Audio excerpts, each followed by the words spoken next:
Hello everyone, I'm Audius Wolf. Welcome back to Final Fantasy XIV.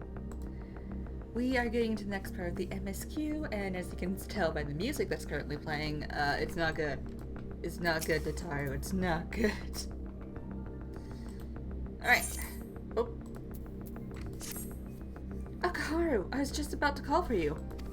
I'm afraid we've received another call for assistance. This one comes from Radzat Han. The others have assembled in the main hall to discuss the situation. You must join them at once. Alright.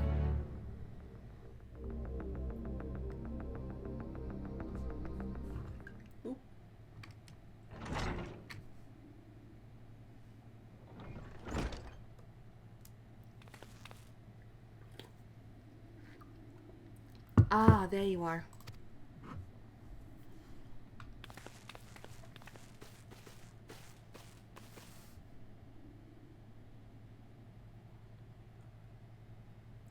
Our worst fears have come to pass, but moments ago we received grim tidings from our contact in Radzat Han.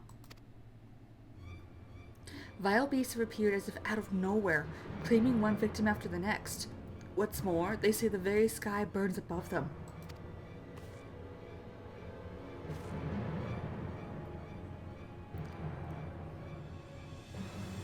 Good gods, are the final days already upon us? It would appear so. Sadly, that is all the information we have at present. No doubt the people of Radzat Han are busy fighting for their lives. Then we must go at once. They need our help.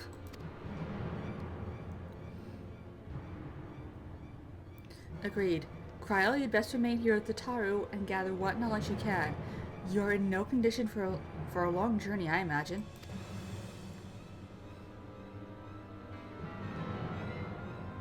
Very well. Similar phenomena may have been observed elsewhere, and if so, we must know about it at once.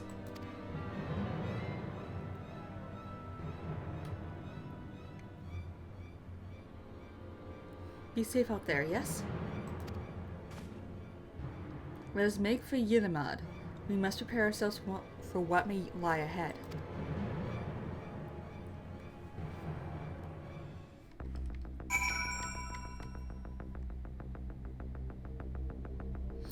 Okay. Here we are. Away we go.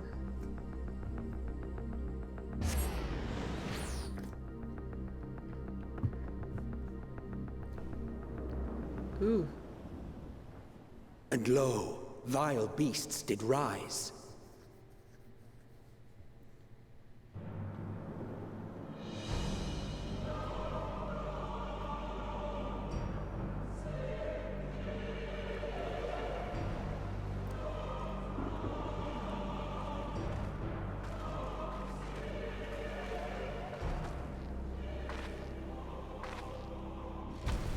Leaving naught in their wake but blood and ash.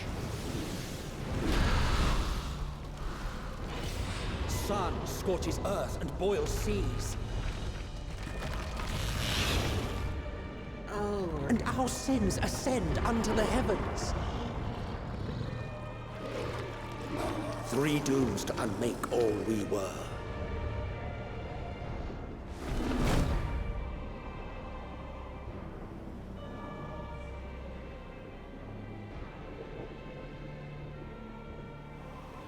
The sky burns. The final days are truly upon us. My friends, I trust you have heard the news. Yeah, we have. We have. What can you tell us of the situation, Your Excellency?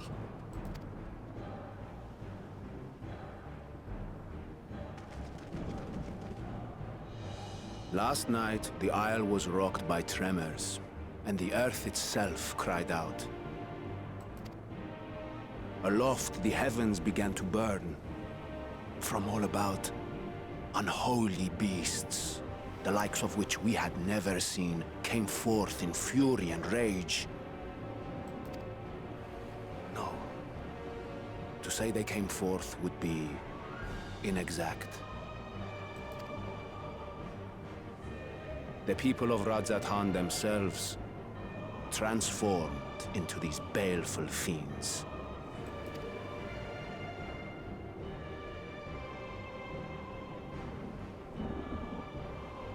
Though the phenomenon was observed throughout our lands, the first creature, the largest and most dreadful of the lot, wrought havoc upon us here in our fair city.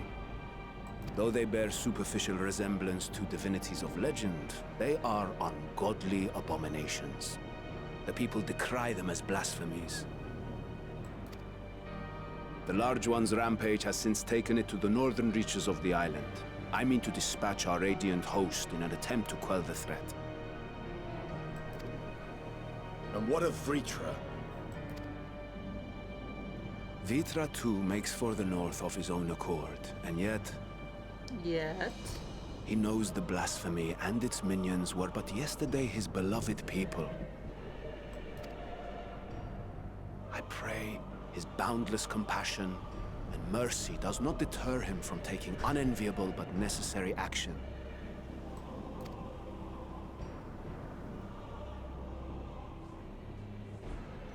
Understood. I ask that you allow us to aid you in quelling this threat. You would risk your lives to help us yet again? I have no words to express my gratitude. Well, this is kind of my fault, so... no, it's not my fault. It's Van Daniel's fault. He was the one that killed Zodiark. Our regiments approach the north from several directions, with a number of units set to depart from the docks of Yedlimat.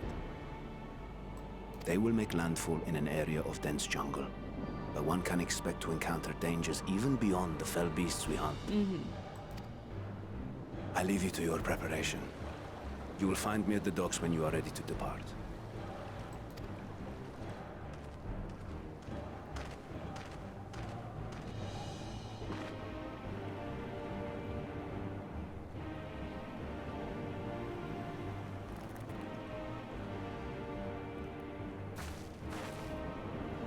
We're as prepared as we'll ever be. Let's go.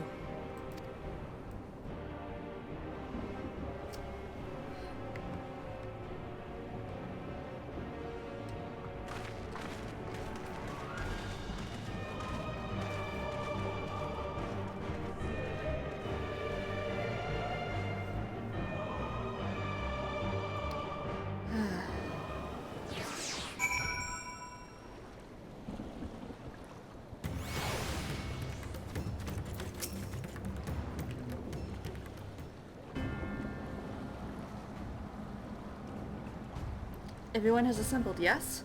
I thank you for lending us your aid in our battle against the blasphemy. Let us review our plan of attack. I would have you board this boat and circle around the north side of the island. There you will find a dense jungle we call Vanaspati. It is a sacred wood, home to many temples and a number of villages. Vitra and the Radiant Host have gone there ahead of us. I ask that you join them and do all in your power to destroy this blasphemy.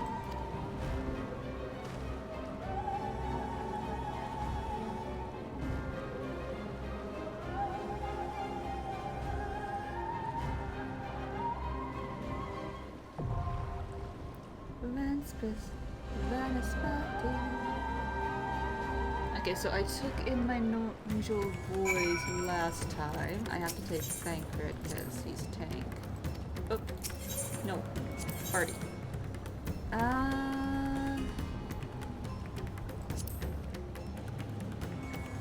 Victory will be ours! Yes, let's do this party.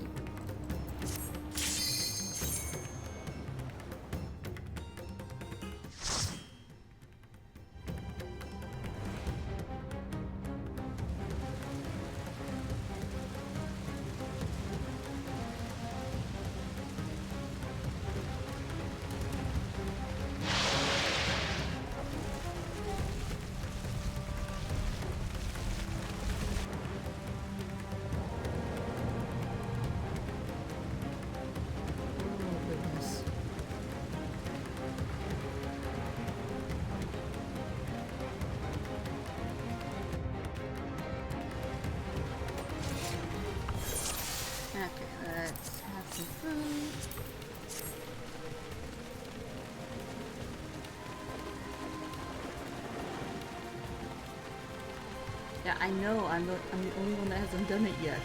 Because I'm the only PC. Oh. Oh.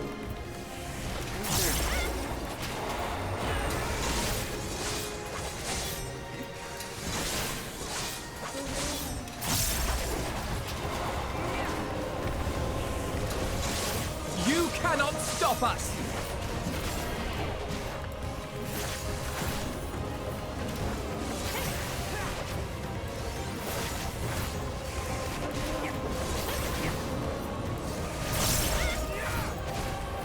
My turn.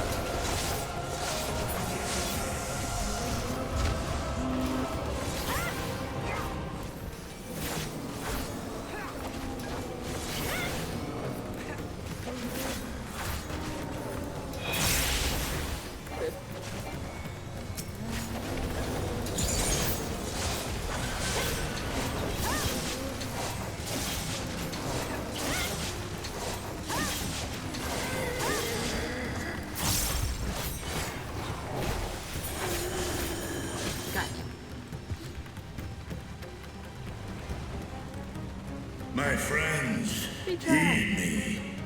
These are children of Thavner. No. Forgive me.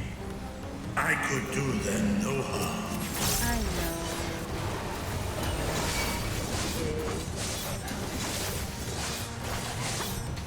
They don't really seem like they're doing much to you, though. Look at them.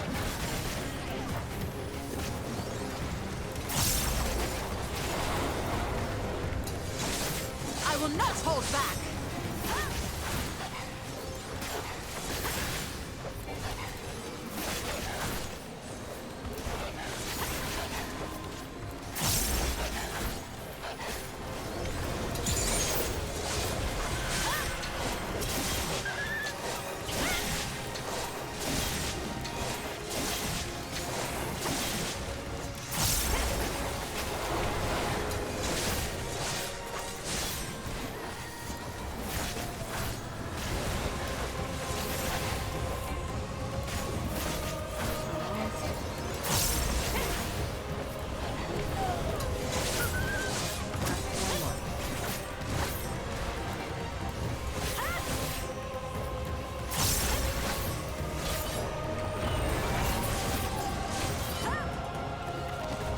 Go. If this is the only way, I shall silence the beasts of the air.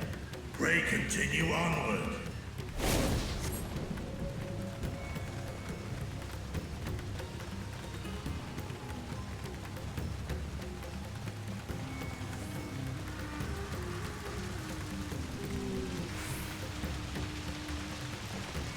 The trees!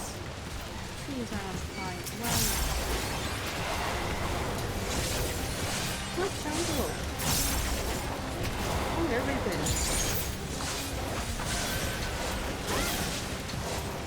You cannot stop us!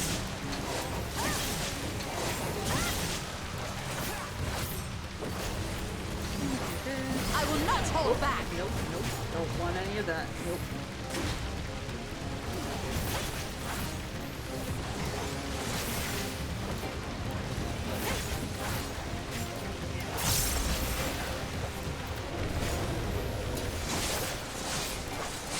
Gloves are off!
Nope, nope, nope. I don't want that. I don't want that.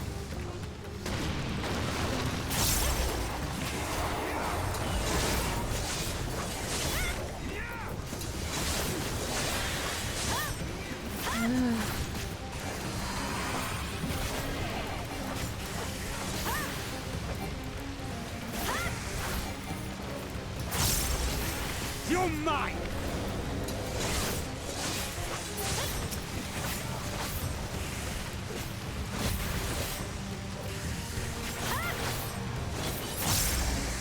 Go.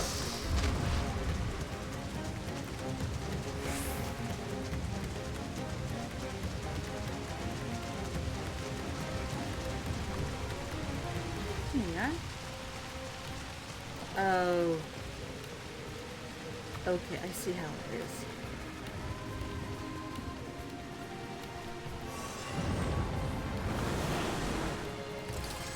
Ooh, that thing ugly.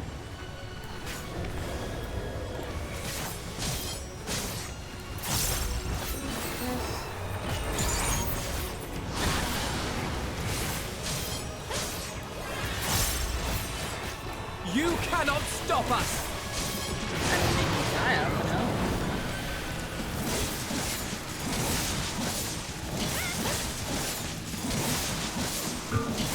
Ooh. Ow. Okay. Okay, I see how it is. You're still next to Thancred.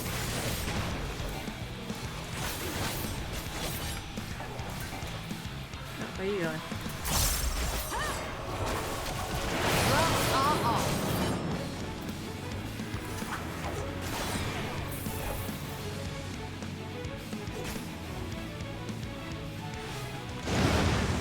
Right, okay, I see, I see. I see. I get it, I get it.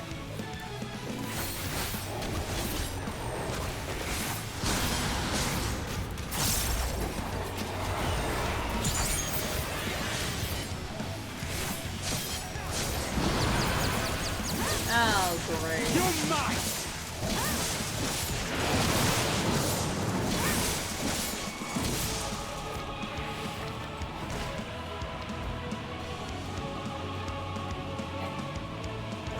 You cannot Got it. stop us!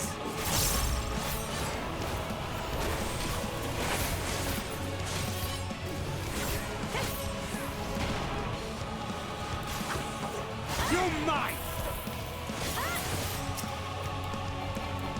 Come back here.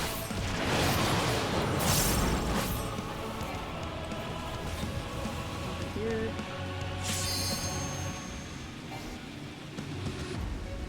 There we go.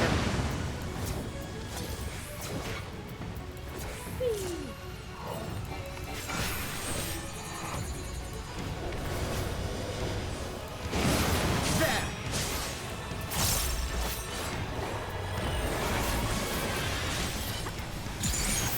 Ooh, yes.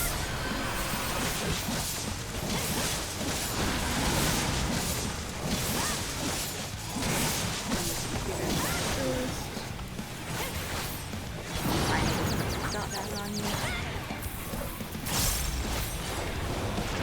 My turn. This way.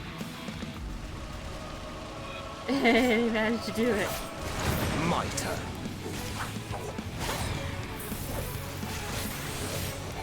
Okay. There! You guys really need to stop standing next to Thancred when he has the tank buster on him.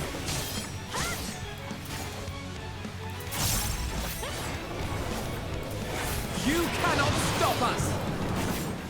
I will not hold back. Over here. Oh, okay. Ow. That's okay, that's okay. Whoop.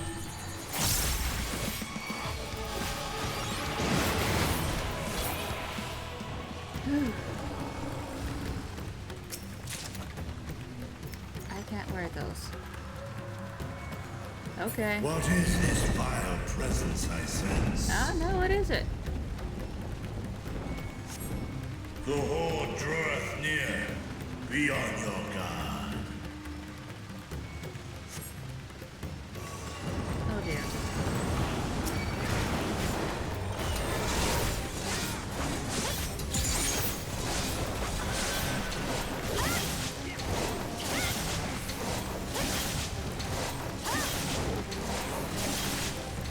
here, finish.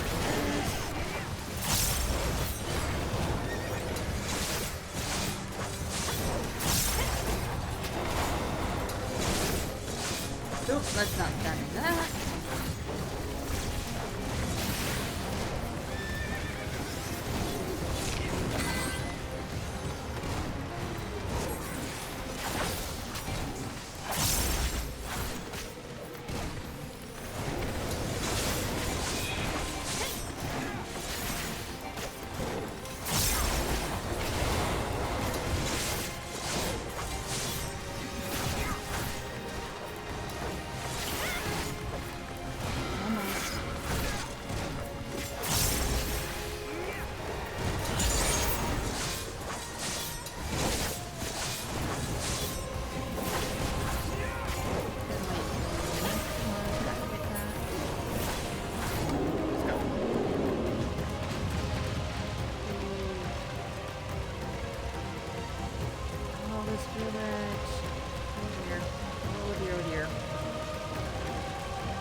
Prepare yourself!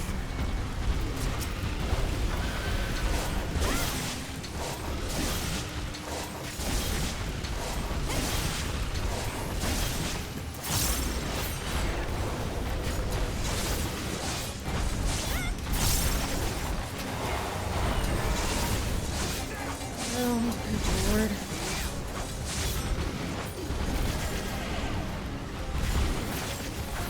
Oh, not in that.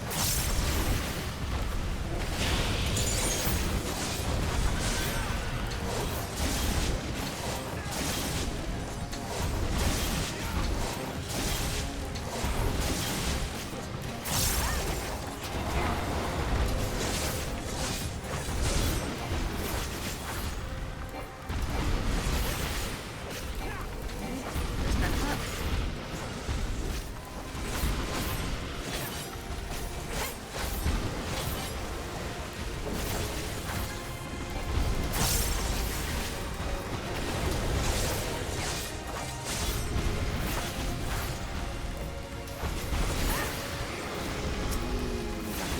There!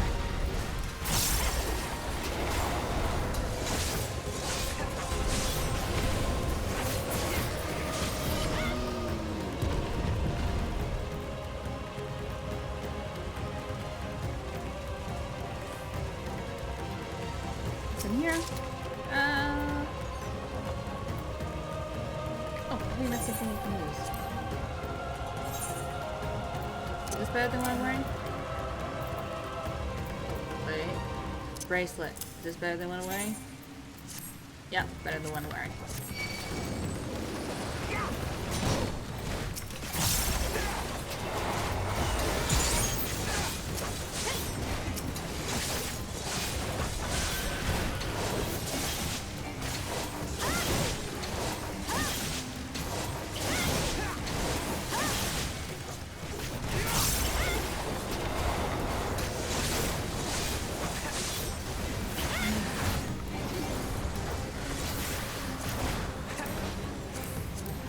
Sort these.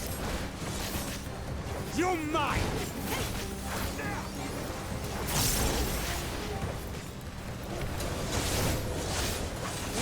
What was that?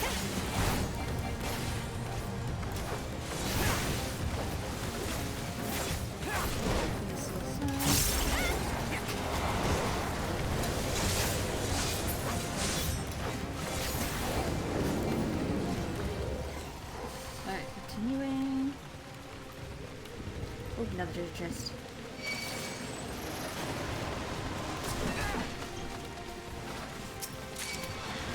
I don't need those. Thank you, I guess.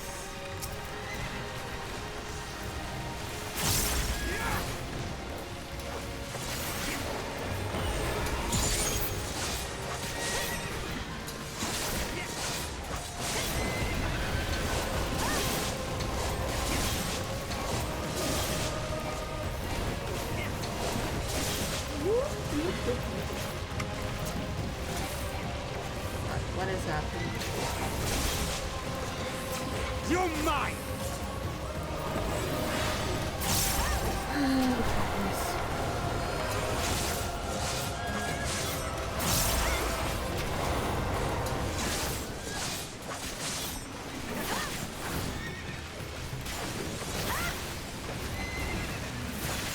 You cannot stop us!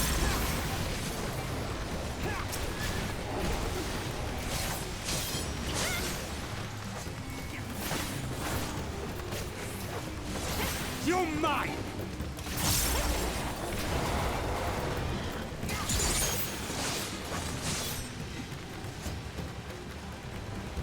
Oh, there's another one.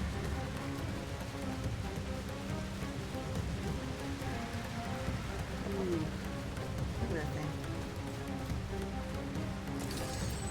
Yeah, that's right in front of us, Ishtar. Very much right in front of us.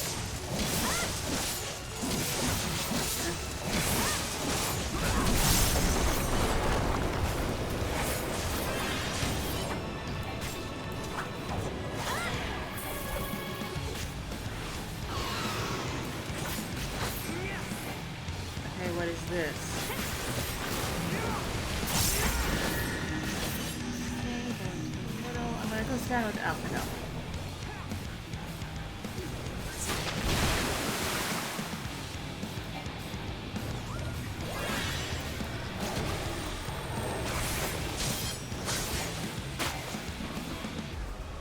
Okay, what was the point of the... Oh, I guess I'll never know now.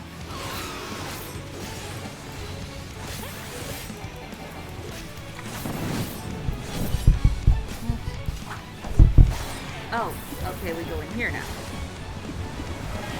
Okay. Oh, okay, okay, I get it. I get it.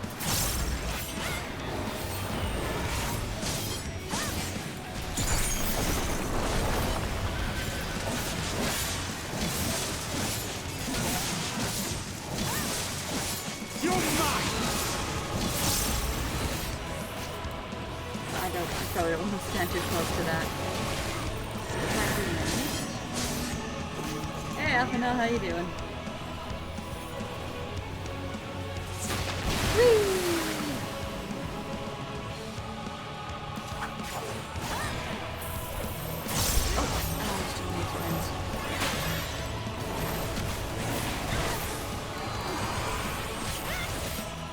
And let's not stand here.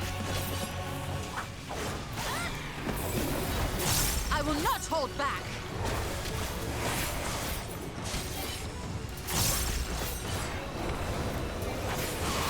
You cannot stop us!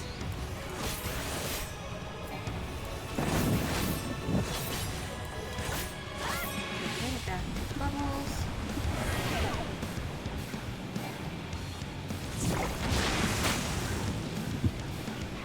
Nice.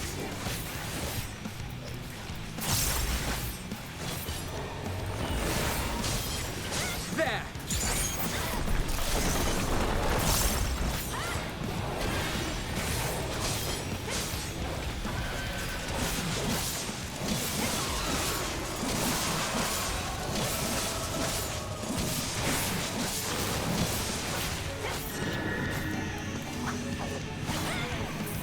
You're mine!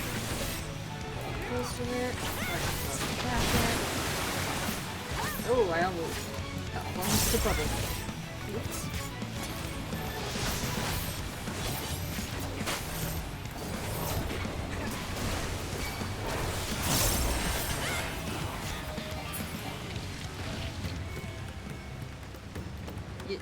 You okay, Stella? Can't use that. Interesting though.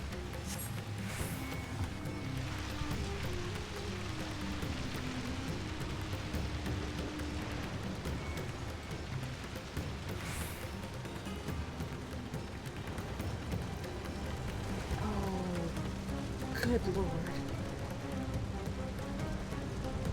Let's Huh.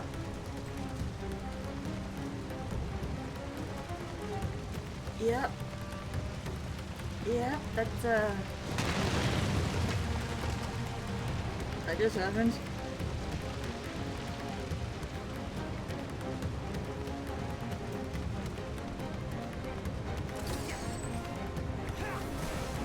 I'm just gonna grab this one. I can't use that, but thank you.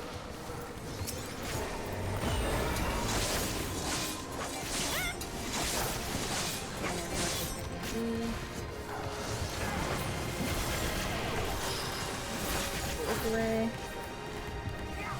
I will not hold back. Good job, you guys. You didn't look away. Good job. You had one job and you failed.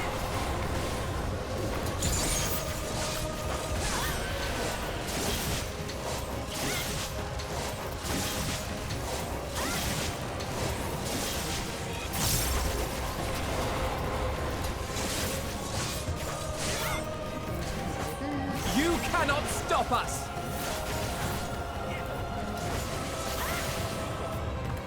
You're mine!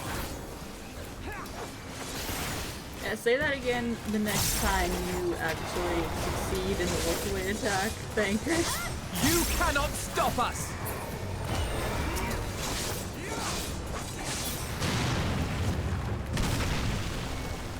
Okay. I guess that works. Oh, goodness.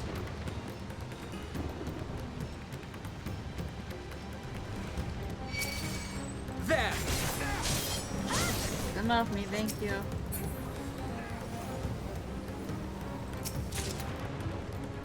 I can't use that either as this class.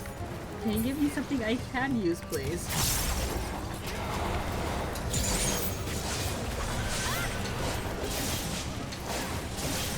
Hold on. Ah, this would probably be a better angle. Get both.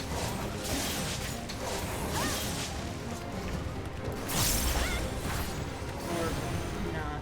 Oh, that's right.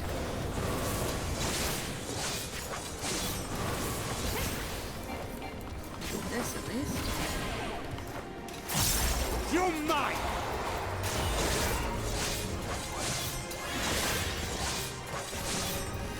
I will not hold back.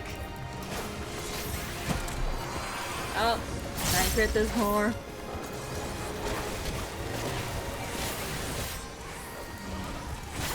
Thank God I don't want them.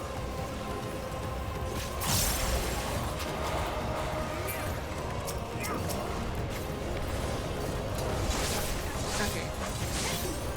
Boop.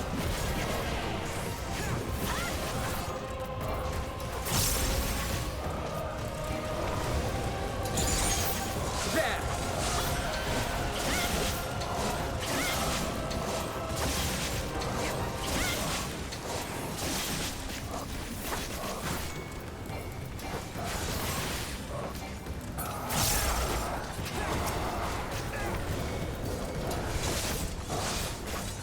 Might.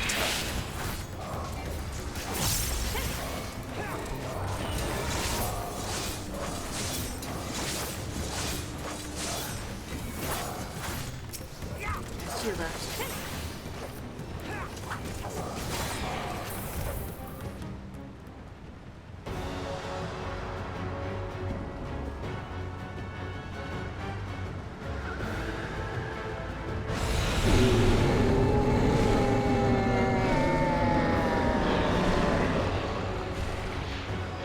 That was the noise it made.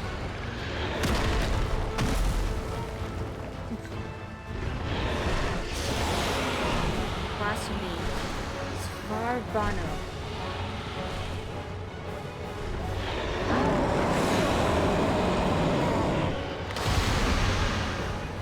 Oh, it almost sounds like a man screaming and I hate it. I hate it so much.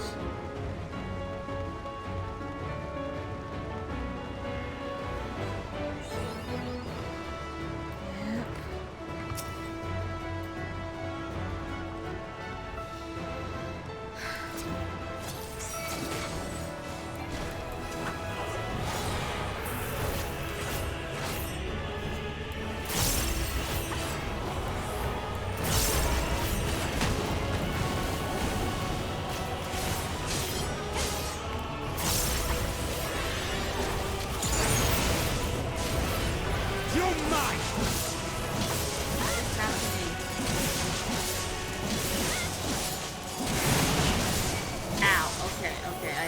don't understand how that works. You cannot stop us! Okay. Oh, so is the pink bad?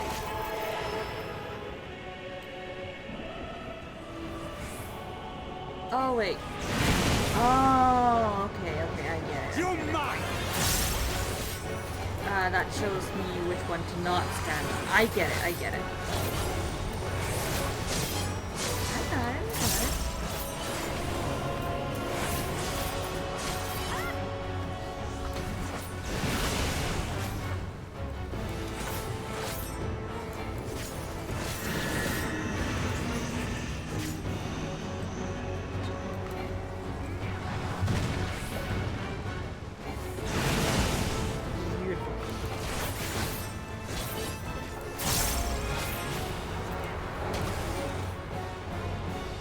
What are you doing?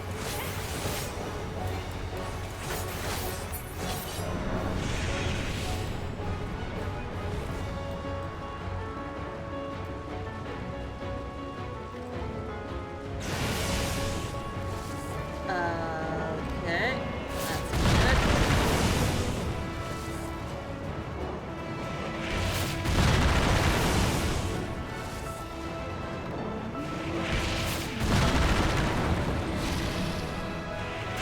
Ow.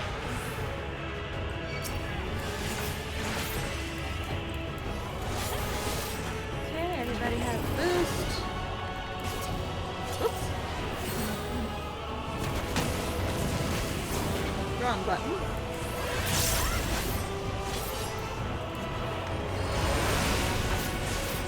Alright, which one?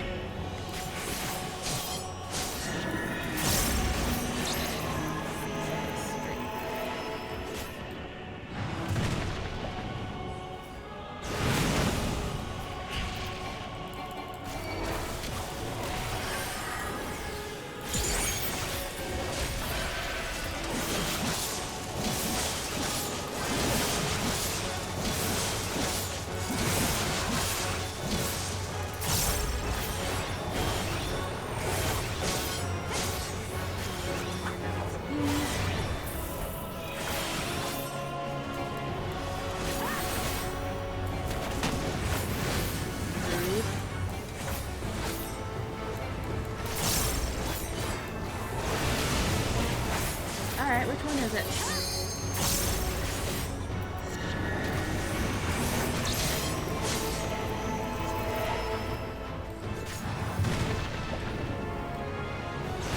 Whew. Beautiful.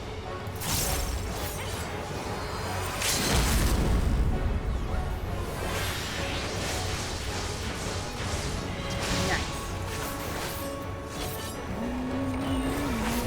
You're mine! You cannot stop us! I usually don't knock out when I've done this.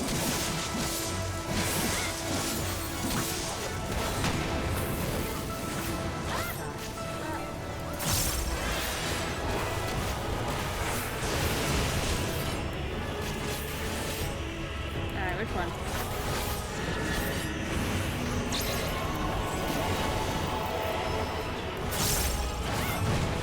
Gloves are off. No. Okay, we're good. Everything's fine. Got it.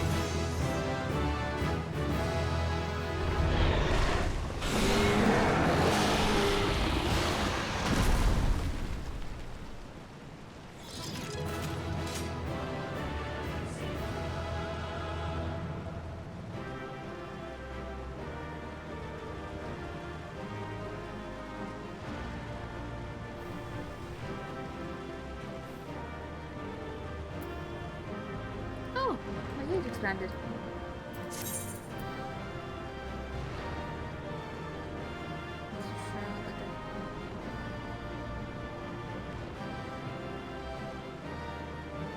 Okay, I'll look it up later.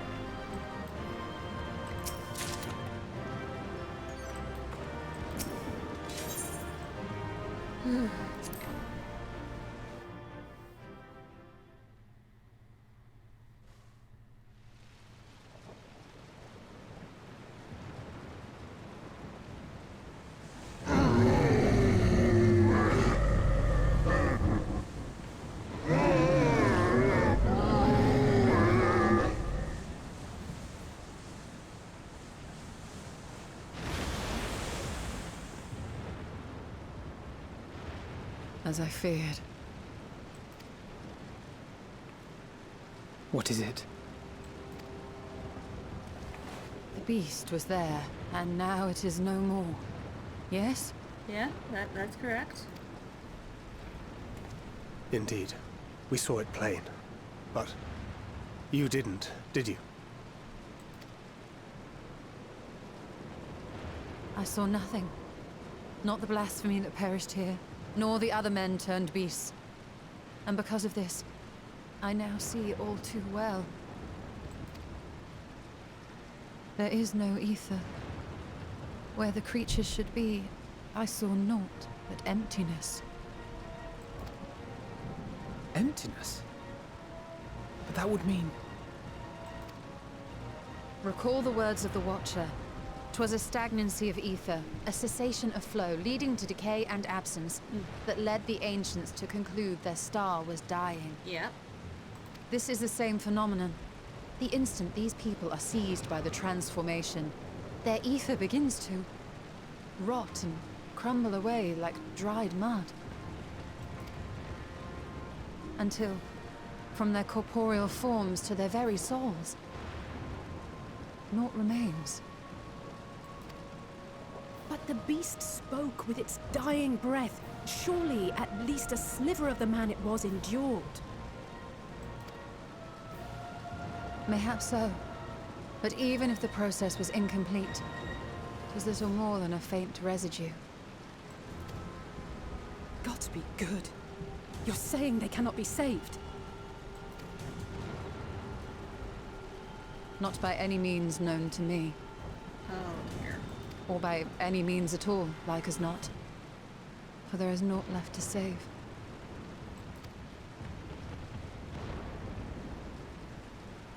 They return not even to the ethereal sea. No.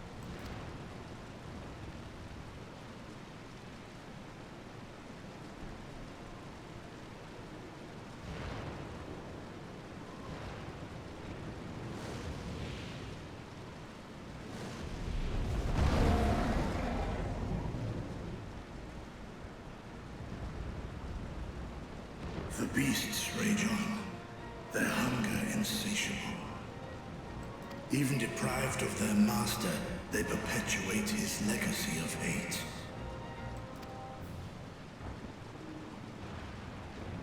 Once proud sons and daughters of Thavnir, all of them, and now I spill their blood.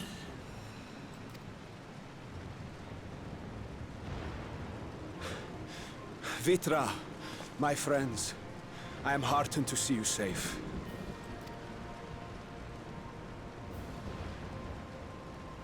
You put your secret at risk. Those closest to me already know the truth. A truth I must now share with one and all.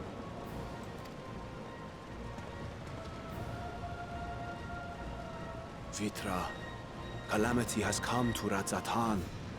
Our fair nation is rent by screams of pain and despair.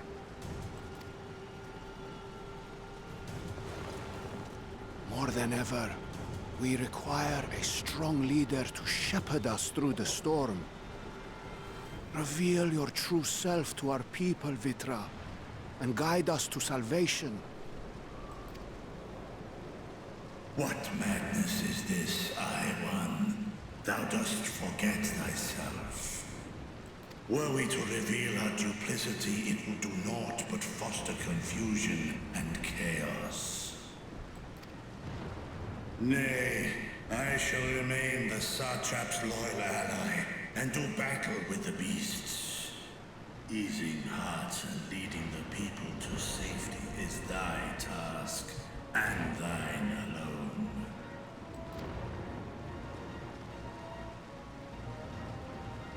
I ask that you remain at Ahewan's side, and render unto him what aid you may. Of course. I know not what lies ahead, but without you, Radzatan will not survive.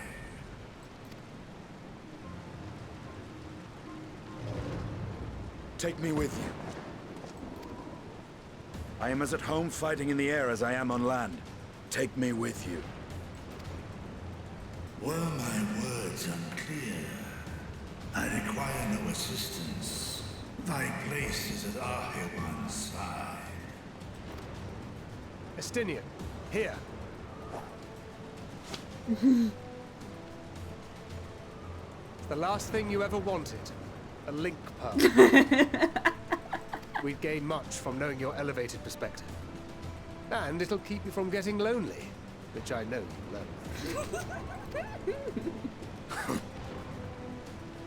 You heard the man. Seems I'm coming with you after all.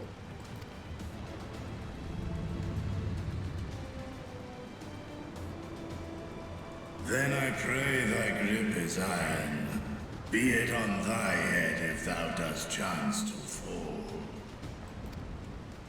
Fair enough. Now, shall we?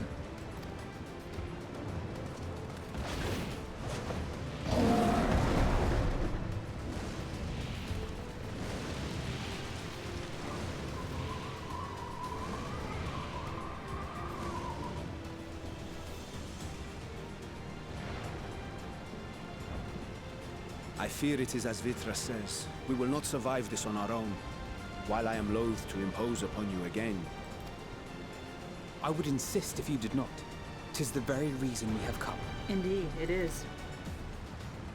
Then once more I find myself without words to thank you properly. Let us return to the capital and plan our next course of action.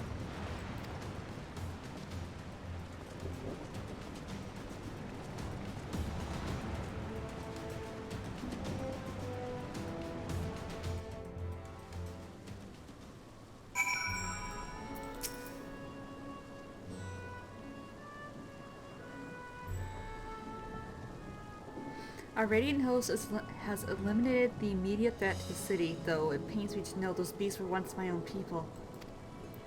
There is no telling when or where the next transformation might occur.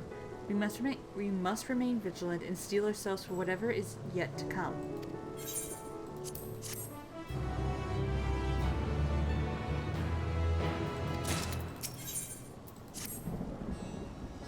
Forgive me, my friends, but I must return to the Mega Duta for the time being. There, I can better manage this crisis and dispatch my troops as the situation demands. In that case, we shall carry out an investigation of our own here in the city. Mayhap the residents can tell us more about the first of the transformations, and the conditions under which it occurred. If we can ascertain what exactly triggered these tragic events, it may give us some insight as to a possible solution. Time is of the essence. Let us split into 3 groups that we may cover more ground. Alize and I will see to Paska's path. Thank you, Yishtola. Pray make for Dharma. I will leave Artha to Hatia and Yukaharu. Any information you can gather on the first blasphemy or the manifestation of the final days here in the city would be most helpful. When we have completed our respective inquiries, let us reconvene in front of the Mega Duta, that we might share what we've learned with the Satrap.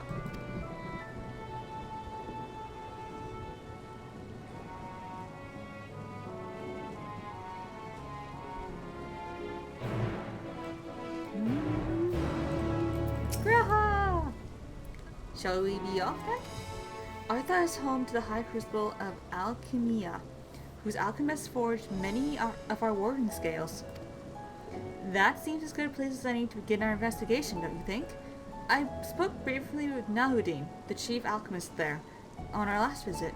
He should be happy to answer our queries. Yay! Okay. Yeah, it's over here. Run, Graha! Run, Graha! Okay, but first things first. Let's hit the men there.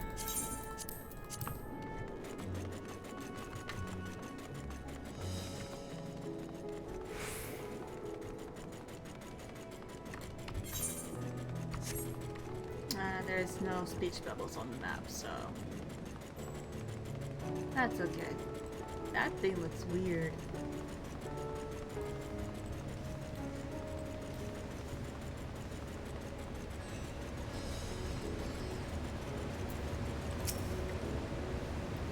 I remember those red eyes. You were with those scions who commissioned the scales from us, yes? I welcome you back to the High Crucible.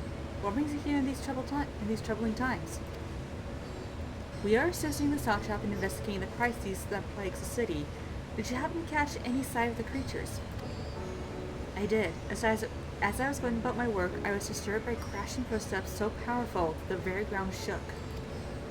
I rushed outside and could not believe what I beheld. The night sky was burning. Suddenly, I heard panicked screams coming from the direction of Blashan Bazaar. In the next instant, a monstrous beast poked its head out from amidst the stalls. A handful of the Radiant rushed to the scene, only to be sent sprawling as the fiend and its minions propelled themselves skyward. So the blast beast came from the vicinity of the markets. This knowledge may prove useful. I thank you for sharing your tale. Well, I do believe we now know where we should inquire next. To the bazaar, then.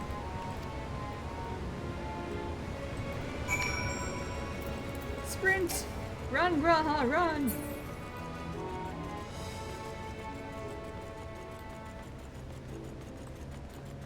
Oh, I see a speech bubble. I see a speech bubble.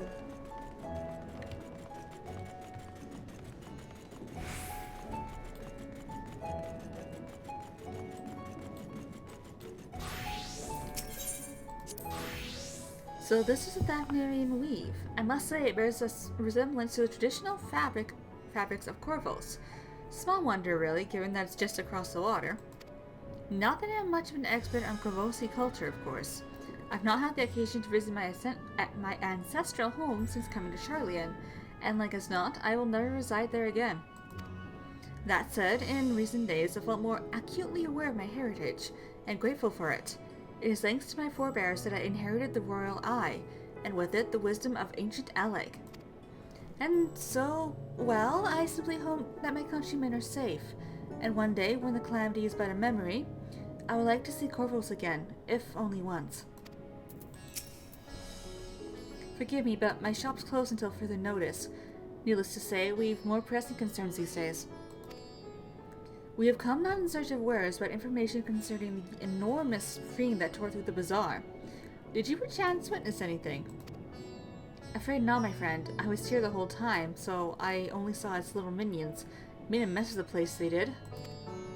While that was all going on, the great big one tore through the west side of the bazaar. You'd have better luck asking there. Alright, to the west side of the bazaar.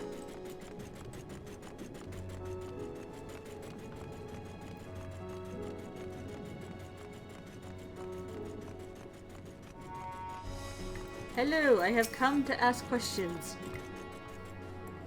Is something the matter, traveler? If you are lost, perhaps I could be of assistance. Your offer is most appreciated. We are not lost, but we are in need of information. Might you know anything about the gargantuan beast that rampaged through the bazaar? Aye, I saw it all, though I wish I had not. I was going about my work when all of a sudden a piercing scream cut through the air. I turned around, and there was the fiend, its massive body bursting through that entryway with the force of a tidal wave. And then it was gone, as quickly as it came.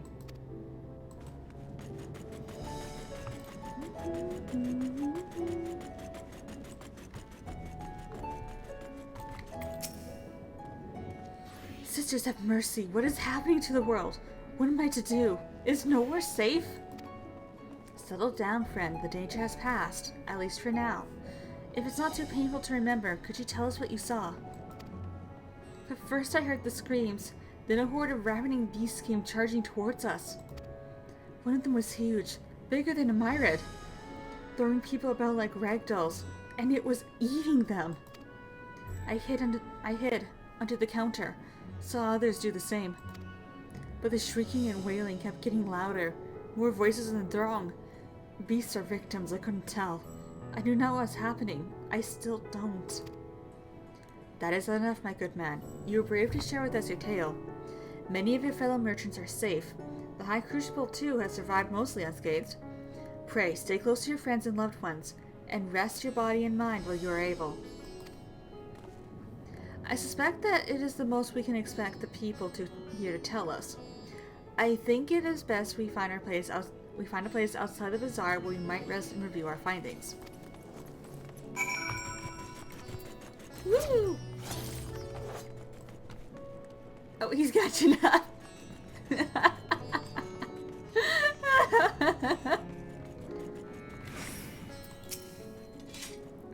Judging by their accounts, the transformation had already occurred by the time the beast reached the bazaar. They tore through the west side of the bazaar and headed towards the Aetheryte Plaza. In other words, the blasphemy may have first appeared in this vicinity. That being the case, the people in that mayhem can surely tell us more.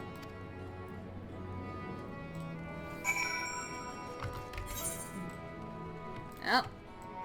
Oh. Well, that was a wonky hitbox. Ah, I gotta love the weird hitboxes in this game.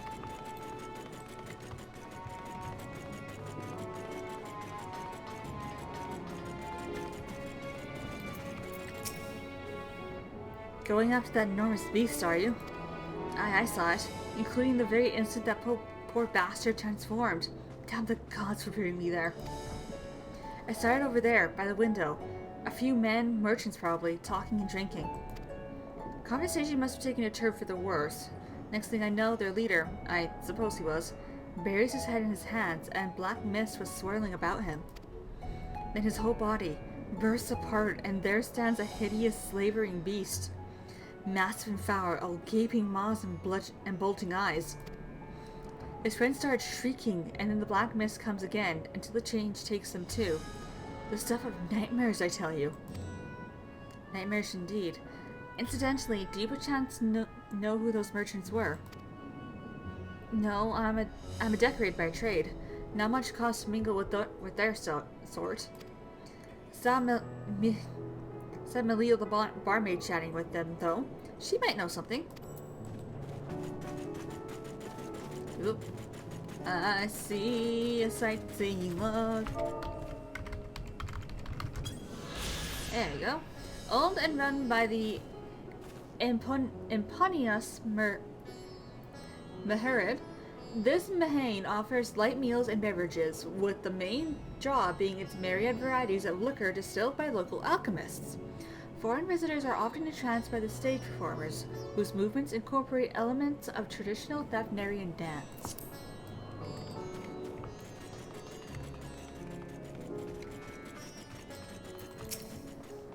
Even after repairing all that damage, it'll take a while for business to pick up again. You mean the blasphemy? That's what the Radiant have been calling it anyway. I saw it too, we all did. I was standing here at the counter as Myriad poured me a drink, when suddenly there came this dreadful sound, like a pained, angry groan. It was unlike anything I've ever heard. I turned around in shock, and from an ominous black cloud of mist rose the creature, enormous and ghastly to behold. As for what happened next, to recall it sends a shiver up my spine. By some stroke of fortune, I was able to slip outside before the beast got its claws on me. But the sight of that greeted me offered no solace. The blue sky above turned red as blood. Myriad, myself, and other survivors clung to each other for dear life until the Radiant host came to our aid. Wait, did I hear you correctly? The beast manifested before the sky began to burn. I'm certain of it. The windows here offer a clear view of the sky, and I saw nothing out of the ordinary until the beast appeared and began to rage. Curiouser and curiouser. Wait. Ah! I should equip... No. You before I forget.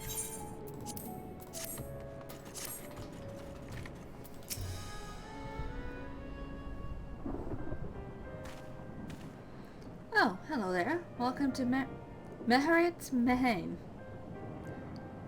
What can we get you? We have come not for libations, but rather for information. You're Melil, yes?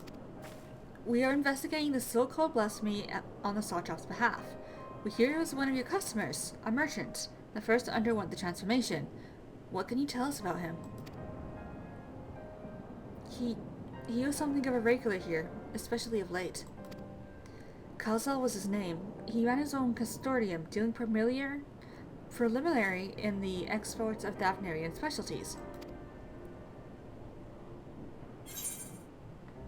It's through him we met Matsya.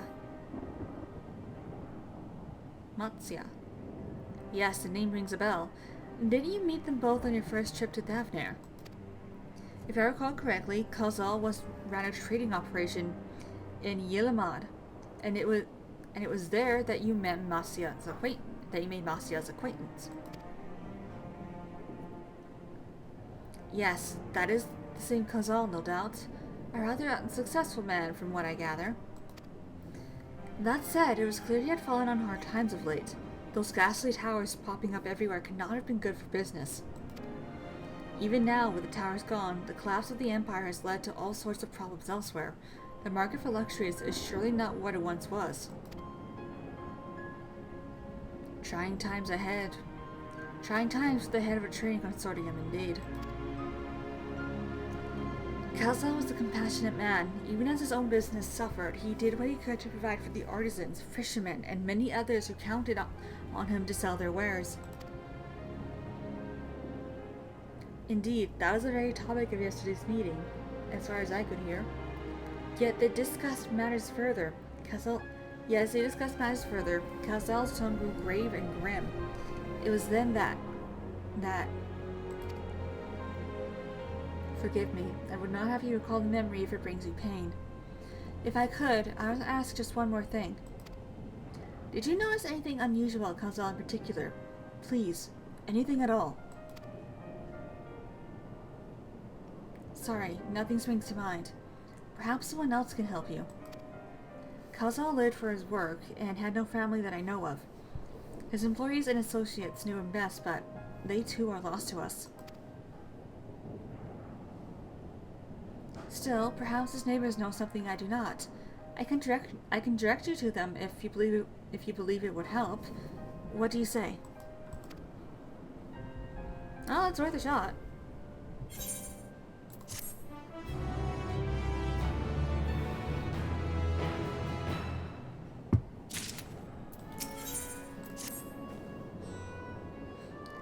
Khazal made his home in Kama, a nearby residential area. From what I gather, Khazal lived there since childhood and was known throughout the neighborhood. When did you get up there, my little weapon? No, seriously, when did you get up there? Kama. The name is new to me. How do we get there? I'll write down some directions. Thank you. I cannot promise that you will find what you seek there, but if nothing else, it is a start. Come, let's see what this lead takes us. Yay! Got my Grahak accompanying me again.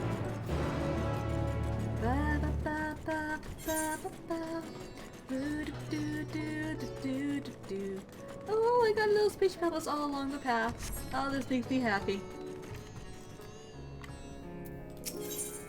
Oh, I can ask him for directions. Let's see. After leaving the Mahane, we retrace our steps and head back towards the Aetheryte Plaza. Okay. The Aetheryte Plaza is this way.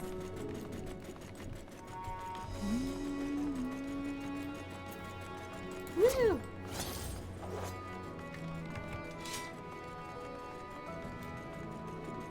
Is he catching up? I don't know. Oh, there he is.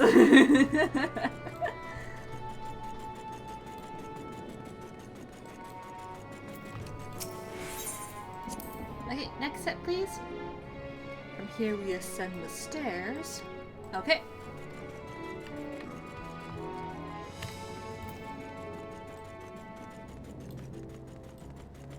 Up the stairs.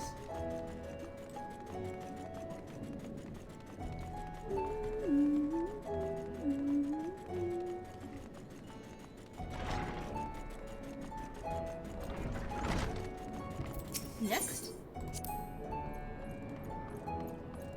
This must be used, in which case we should take the path leading southeast. Okay, so this way.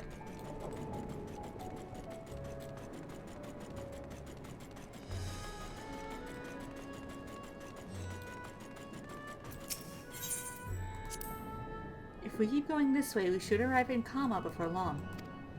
Walking these unfamiliar streets is quite the adventure, is it not?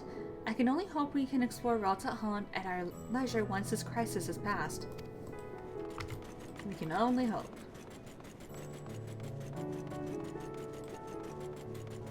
And then we go this way. And we have arrived.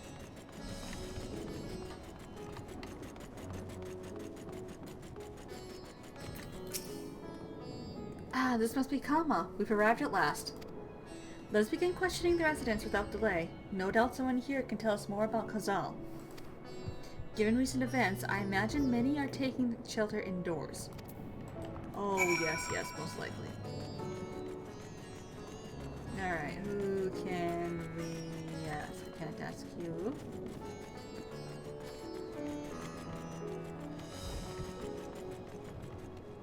Oh wait, we can go inside these houses. Right. Forgot that we could. Khazal, you say? Yes, I've known him since he was a boy. If there was ever a man who was born to be a merchant, it was him. Always early to depart and late to return, he'd spend his days procuring the finest wares and seeking out willing customers. You could say it came to him as easily as breathing. Sadly, business was flagging of late. No surprise, really, what with how dangerous travel has become. He was cooped up in his house from dawn till dusk the other day, no doubt racking his brain for a way to turn his fortunes around. Then, at night, I heard the door open. I looked out to see Khazal sitting on a bench, his head hung low, a man with the weight of the world on his shoulders. I see. The situation must have been quite dire indeed. Did you notice anything else out of the ordinary? Nothing to speak of. Other than the troubles with his consortium, he was the same old Khazal. Cordial and honest, like always. These questions you are asking. Has something happened to him? He wasn't caught up in that terrible incident at the bazaar, was he? I don't travel much these days, but my daughters told me not to venture outside. Stuck in here as I am, I've heard little about these bizarre goings-on. Rest assured the city is safe for now, but the situation may change without warning. I urge you, stay close to your daughter, and be prepared to take refuge should the satrap order it.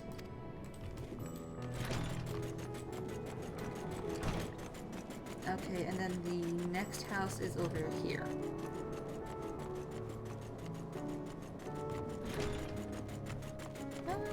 You. Could you come back another time? I just woke up and I'm not exactly in the mood for idle chit-chat. Well, that's one way to avoid the panic, I suppose. Pardon our intrusion. You may not have noticed, but a great danger has come to Thavner. I encourage you to stay alert and prepare to flee the city should the situation turn dire. But before we leave you in peace, pray allow us to ask us a question or two. Did you know a local merchant named Khazal? If so, did you notice anything unusual about him recently? Khazal? I know him. In fact, we spoke just the other day. Like many others, his business was doing poorly. Still, it seemed as though he'd managed to turn things around, thanks to a generous order from Ruveda's fibers. Why, he was practically dancing in the streets.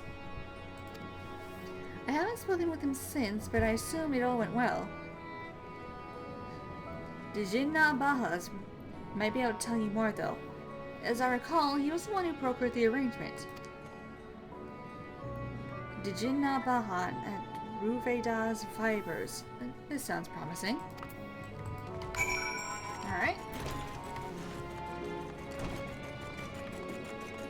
Back to where we came.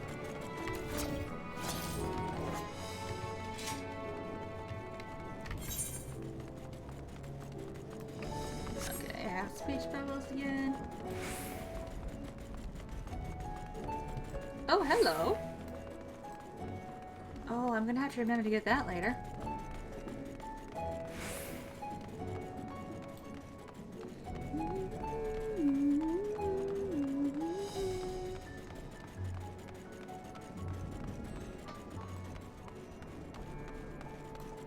What is this weather called? It's called Apocalypse, of course it is. If I'm not mistaken, these stairs lead to Dharma. It is quite the sight, the red sky above. During the final days of yore, the heavens burned and the stars fell. Creation magics ran amok. That was my assumption when I saw Amarat. Perhaps the ancients believed the same, that the terror of a single powerful individual was the cause of their calamity. And yet, those selfsame horrors now manifest themselves before our eyes. What could it be that sets the heavens aflame and turns ordinary men into beasts? That is a very good question. That is truly a sight to behold up above us.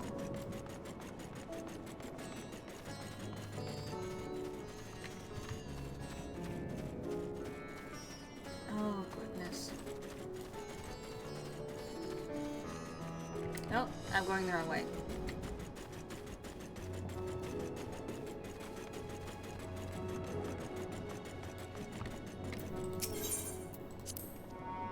They're farming silkworms. This must be Uveda fibers, where we should find Dijinabaha.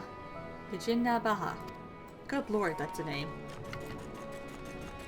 Dijinabaha. I do hope I'm pronouncing that right, but knowing me, I'm probably not.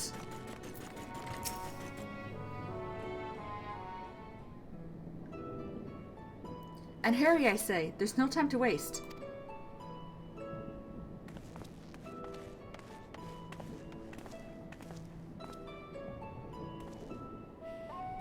Pardon me, but you are in charge of buying and selling here, yes? We have a few questions that we'd like to... I'm sorry, but I simply don't have time to chat. If you haven't noticed, we have our hands full at the moment. We must carry all our wares and equipment to safety before those accursed beasts return. In that case, what might we be of assistance? Perhaps we could speak when the job is done. Very well. You can start by helping us move our equipment. Ask the others what to put where.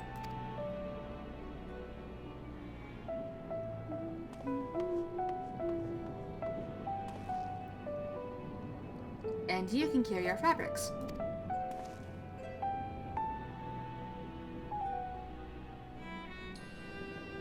Go through that door and speak with Kamala. She'll tell you the rest. Remember, these textiles are our livelihood. Handle them with care.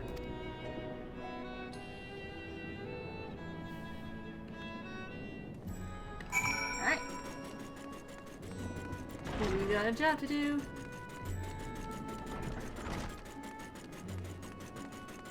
Hello. This area is for employees only. Out! Out!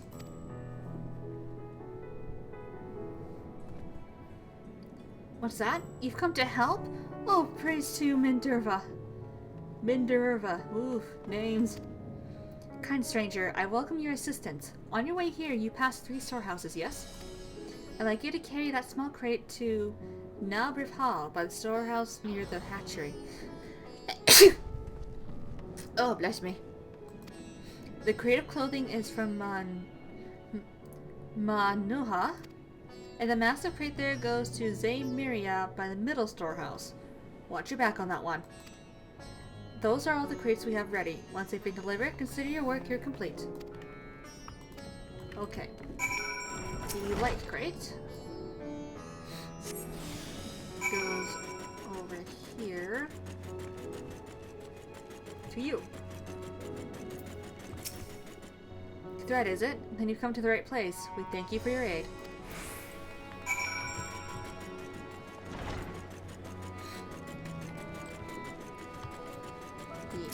Great.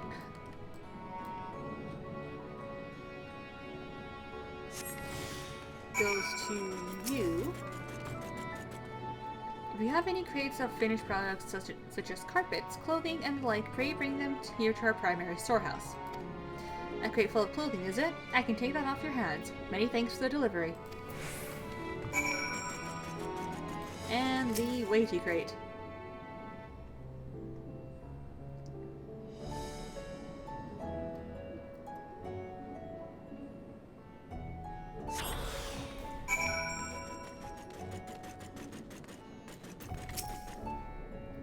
say, you're quite the brawny one, aren't you? A good thing that. Never know when you'll need to defend yourself in these unpredictable times. A crate of fabrics, is it? Exactly what I was hoping to receive. Here, let me put that away for you.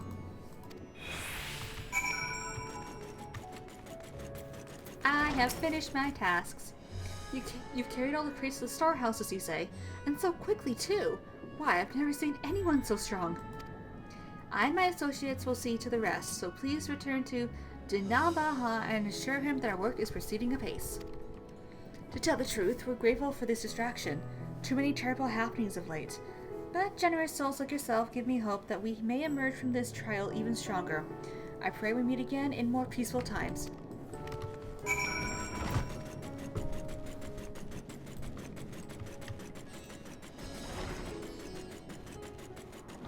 Hello, little miss. Oh, you want attention? You want attention? No, how you doing? How you doing, little tiny?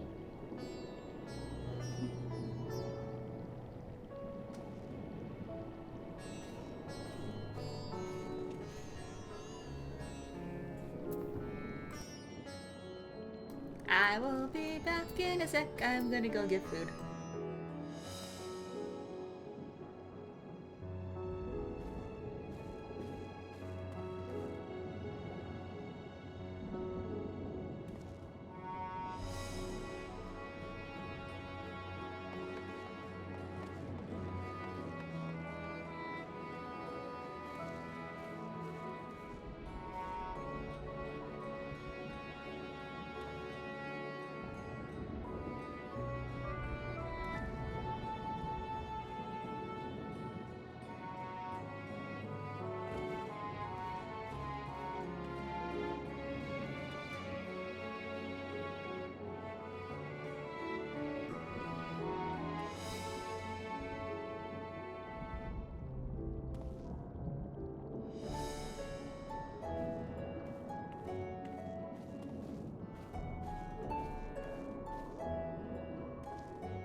Okay, I am back and I have a hot dog. Done as I asked, have you? If Kamala is satisfied with your work, then so am I. You have done us a great favor, traveler.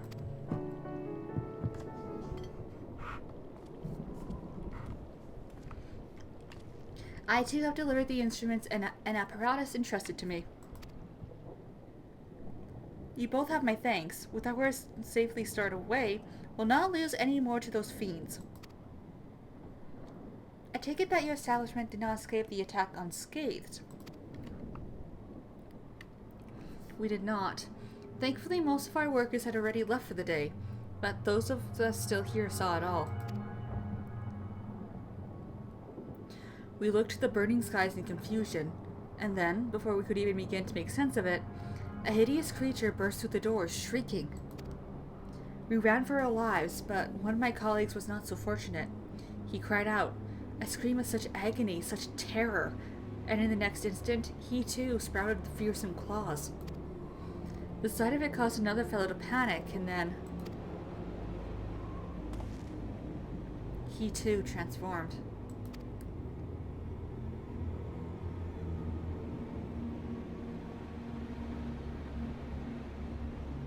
I'm sorry, was there something you wanted to ask? Indeed. You knew the merchant Kalzal, did you not? I believe he had some dealings with your establishment. Kalzal?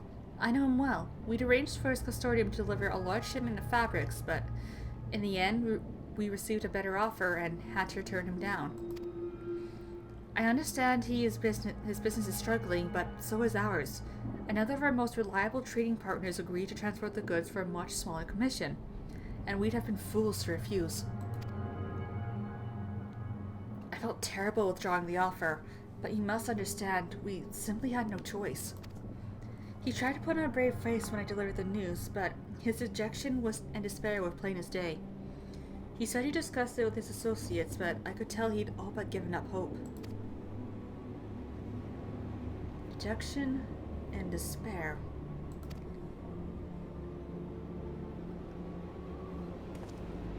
You remember what we saw in Vanaspati, yes? Soldiers and jungle dwellers pushed to the very brink of turning into beasts one after the next. It would seem the same phenomenon occurred here. The poor craftsmen attacked by the fiends as well as those who witnessed it, all undergoing the change. I suspect that everything began with Khazal. By all accounts, it was he who suffered from the most profound and piercing despair. Wait, could that be it? That such intense emotions were what triggered his transformation? Much remains unclear, but I believe we are drawing closer to an answer. At any rate, we must discuss our findings with the others. Well, it does seem like a clearish answer. We were to reconvene with the others in front of the Megaduta, were we not? That should be just outside. With any luck, they will have already returned from their own investigations. My friend, we must take our leave. I pray that your establishment is spared further tragedy. But remember, your lives are far more precious than any wares. If you are ordered to flee, do so without hesitation. Indeed, I thank you for your concern and pray you two take care as well. Alright. Back up we go. And I have a moment to eat my hot dog a little bit.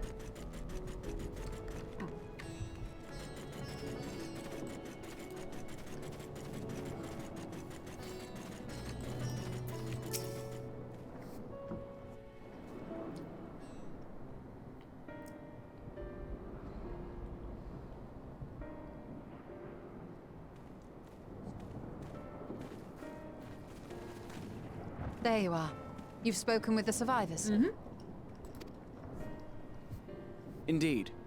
We thought to share what we have gleaned, that we might together gain a greater understanding of present circumstances. Yep. Ah, there's the twins. Fortuitous timing. Alize and I completed our own investigations not long ago. Then we should take a moment to compare notes. Shall we begin with the two of you?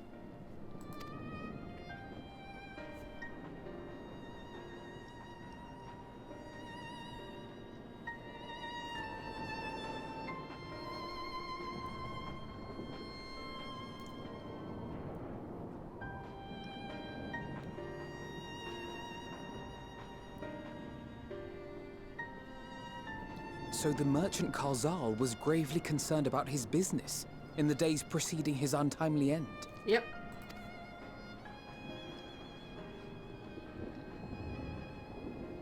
The tales we heard were much the same. The first victims to be changed into blasphemies were all overcome with anguish of one manner or another. Then those who saw their loved ones stolen before their eyes succumbed to a similar panic, setting in motion a chain of transformations. Ooh. Fear, unease, despair. These negative feelings serve as a catalyst. If so, then it is not unlike the calamity that befell the ancients. Mm-hmm. With their creation magics, they unwittingly gave form to untold horrors. That they did. Had they simply lost control, surely it would have manifested in many forms, not all of them monstrous. Yet somehow, this phenomenon is triggered solely by the darkness in their hearts, a common thread with what we now witness. Common, but not identical. While the beasts the ancients faced were forged with magic alone, those of today are born of sentient beings. Mm-hmm. Why remains to be seen. But there is one fundamental difference between us and our predecessors. Our souls are sundered, whereas theirs were not. Yeah. Perhaps that single variable makes all the difference. It's probably that because it is said that because we have we absorbed Arbort's shard of our soul because he was a sundered part of our soul. Our souls became denser, so it is probably because they had denser souls, therefore they had more ether to them, which is why their magics were what was being transformed instead of their bodies. Hello, kitty cat. If I may, there was another detail that troubled me. Hello, kitty cat. What you doing here? We have it on good authority that Karl Zahl's transformation took place before the skies began to burn. Oh yeah, it did. What? If that's true, then the situation's more dire than we realized. It means even if there's no ominous sign presaging the final days, anyone, anywhere, has the potential to become a beast. There you go, little miss. Yeah, look it now if you want to lay on it. Even in lands we thought safe, even as we speak. Yep.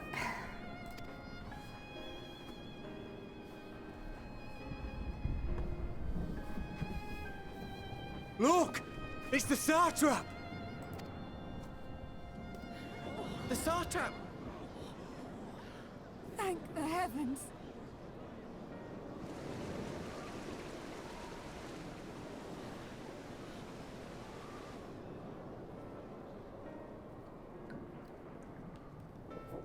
My countrymen, I am relieved and heartened to see you strong and safe. While the danger has not yet passed, far from it, allow me to assure you that the beasts that raged within the city walls have been exterminated to the last.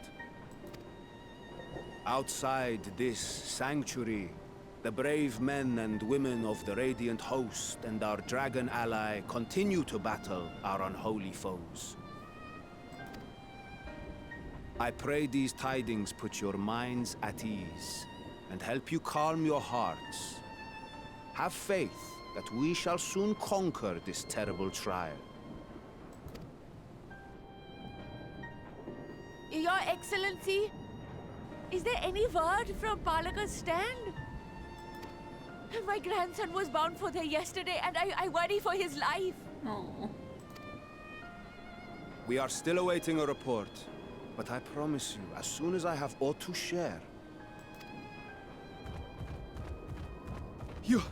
Your Excellency, I bring grave news. You are? I'm Matya of Akyali, a humble fisherman. Matya! Ah, I remember you from our first visit. Wait, you're... But no, that can wait. When the skies turned red, I set off for Palaka's stand, fearing for the safety of a friend. Yes. But as I drew near the village, I saw dreadful beasts all about. No! Gods have mercy! Your Excellency! Save my grandson, I beg of you! We will spare no effort to save all we can, but you must remain calm. Calm? You tell me to be calm? You saw those beasts? They tore our bravest warriors limb from limb! Oh dear. What if we are too late, huh? They catch him, sink their fangs into him? The fangs! The screams! Uh-oh. Get away from her, now!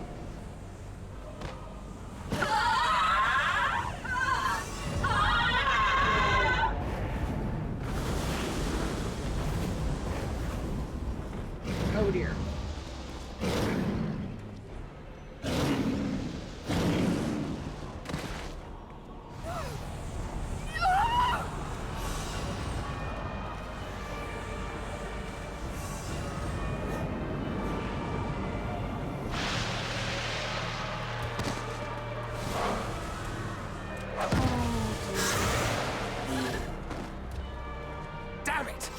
We've got to kill them before it spreads. We'll handle this. See the townspeople to safety.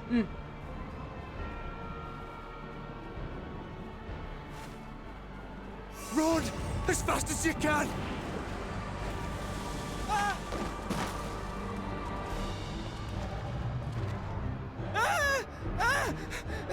No!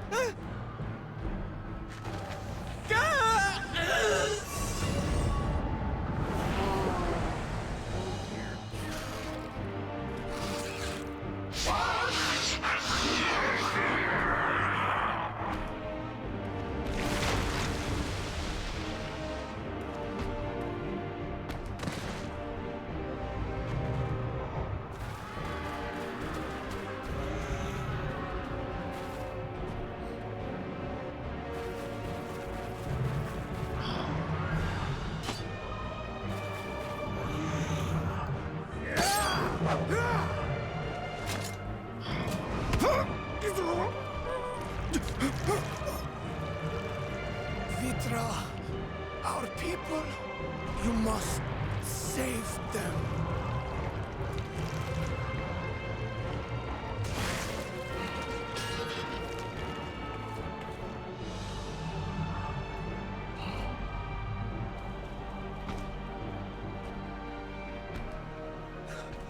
My son.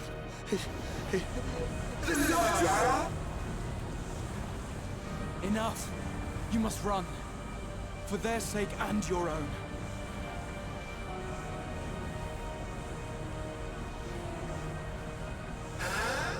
Yes, you will survive. You must.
Be strong, my friends!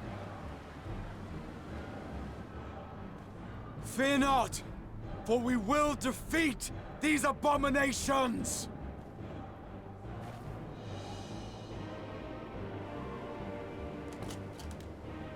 Brave men and women of the Radiant Host, lend your Stola and Thancred your aid. Let not a single beast escape. The rest of you, flee this place. Carry the wounded if you must. Head indoors or underground. Above all, stay calm.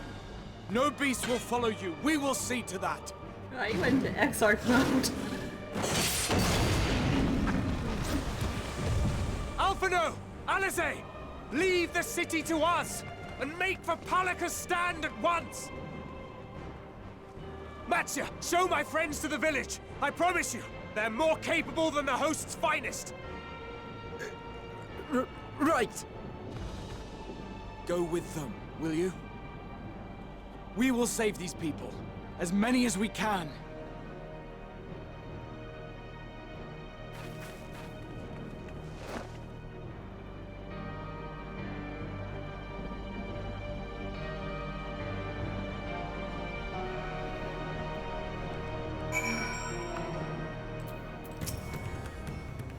We must save Palaka's stand, whatever it takes.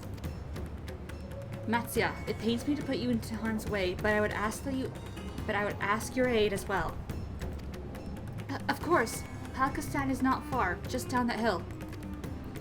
But as I told His Excellency before, the path was blocked by terrible creatures. I had no choice but to turn back. In that case, this is what we shall do. Gaharu, I ask that you take the lead and dispatch any beasts you encounter.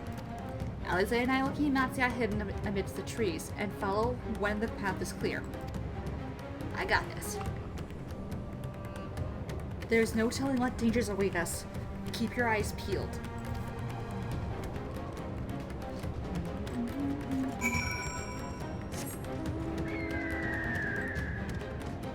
Oh goodness, I see the aetheryte over there.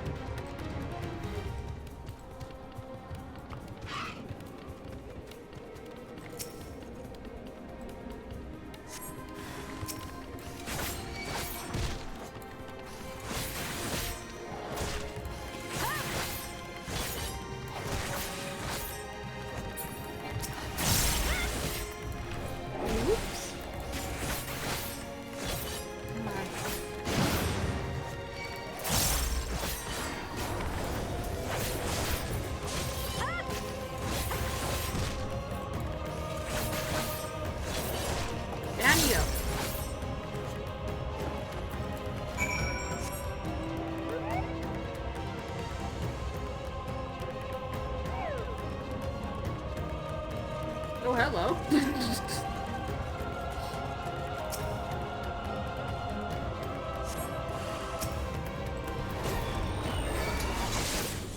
Alright, come over here.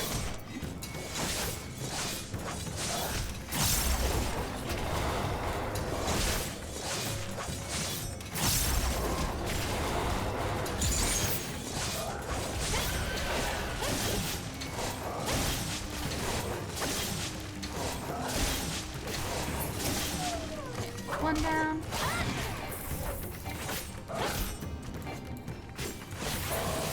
Two.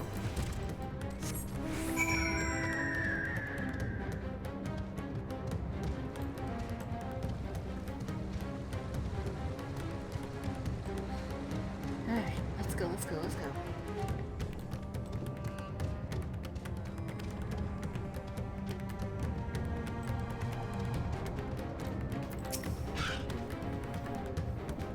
We have arrived!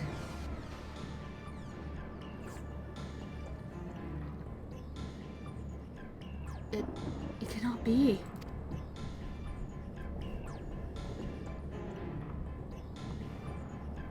Yep. Oh god. Oh dear. We must heal those we can, and quickly. I see no beasts, but stay on your guard.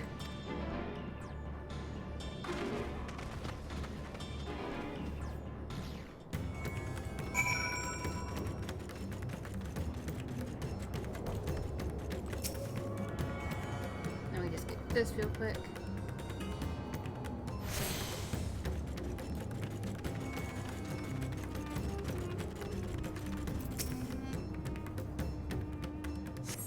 The villager has no pulse, nor do they appear to be breathing.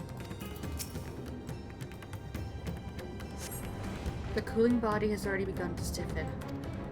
The massive wound suggests the villager was gored by a terrible beast.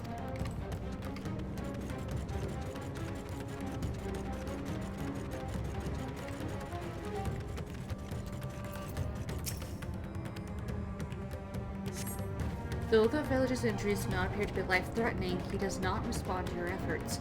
His breathing grows more ragged and shallow, and his vacant eyes are those of a man who has lost the will to live. Even if I wake, the nightmare goes on. No, leave me to sleep.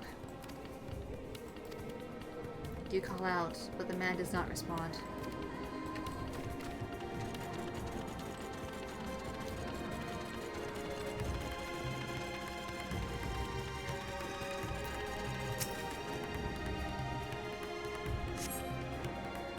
Have you come to help us?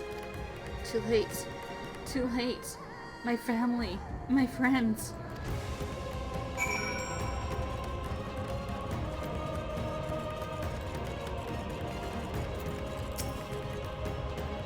Are these the only villagers who survived?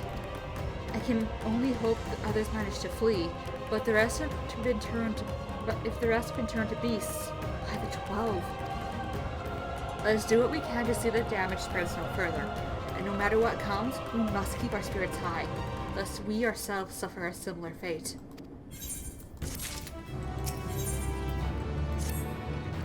I can tend to the rest. Pray look after Matsya. No doubt what we have seen here weighs even heavier on his heart than ours.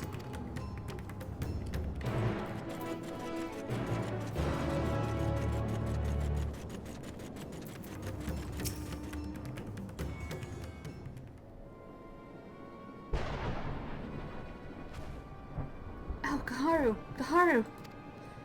This is Yuravet, the elder here. He is hurt, but praise be to the sisters, he still lives. Young Matsya here has told me everything. I have not the words to express my gratitude to your aid. When the heavens began to burn, we were afraid, but did our best to carry on as we always have done. Until today, when those unholy beasts came pouring into our village, a flood of midnight and death.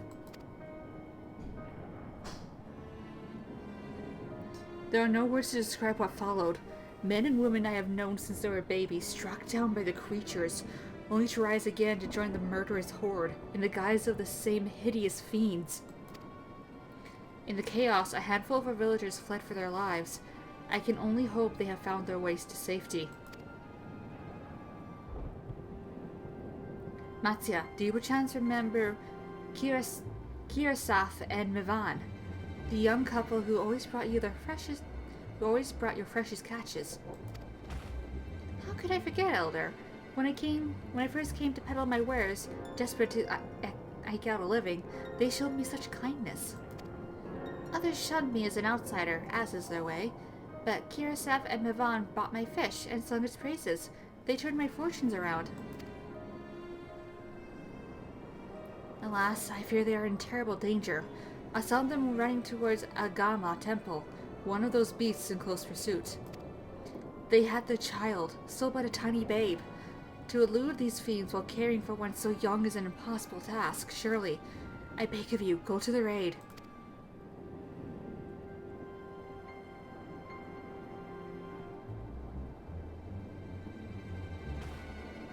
I want to help them, yet I am but a fisherman. I cannot face beasts of my own. Will you come with me? Yeah, of course. Oh, thank you. The Agama Temple lies to the west of here. We must hurry.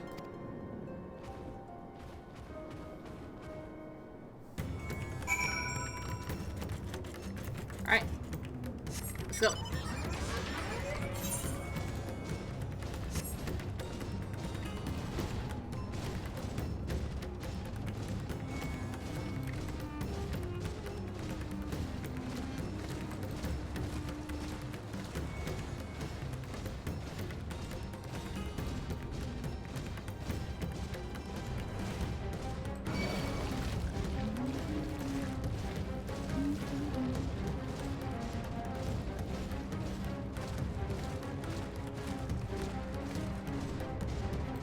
That must be the temple.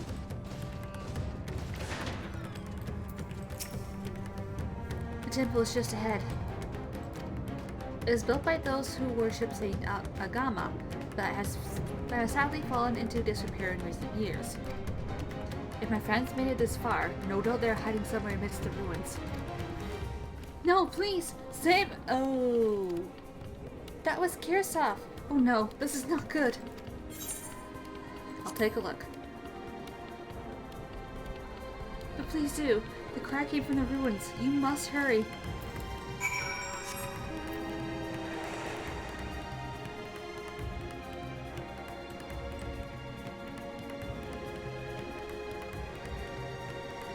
Where are you?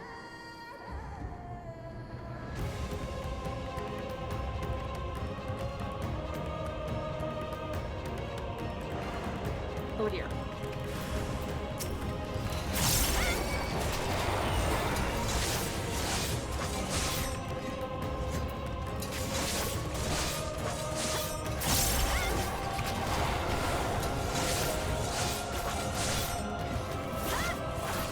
That's not good.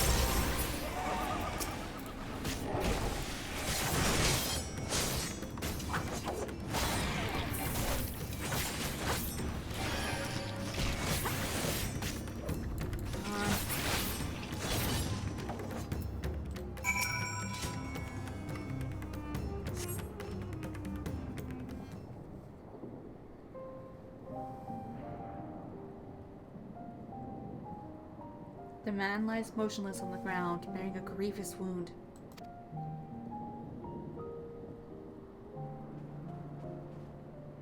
I'm sorry, Kaharu. I tried to sit behind, but I couldn't.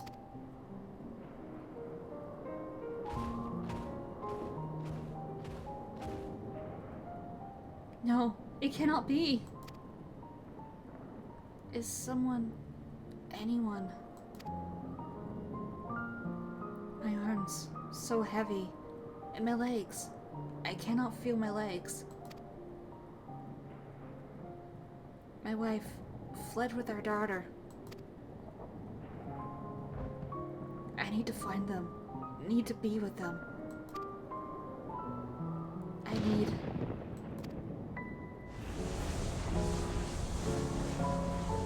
Kirasaf! No, Kirasaf! You must stay strong!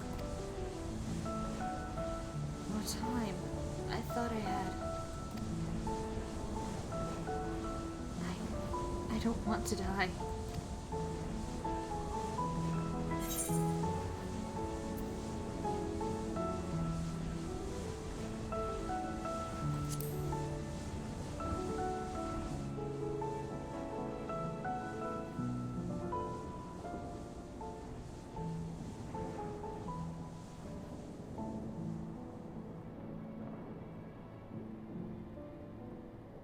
Thank you. Please, find them.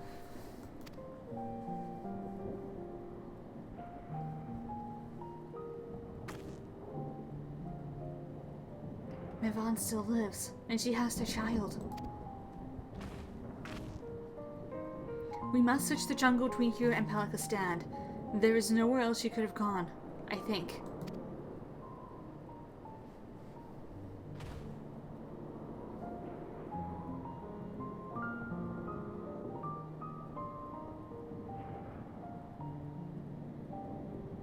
Forgive me, Kirasaf. Once we have saved your wife and child, we will return and lay you to rest.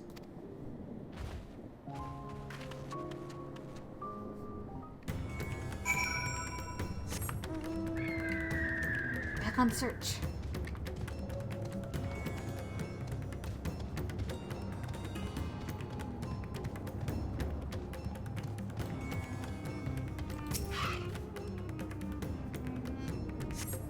You see no tracks or other signs of recent travel. Mivan and the child must be elsewhere. I see the ether current down there.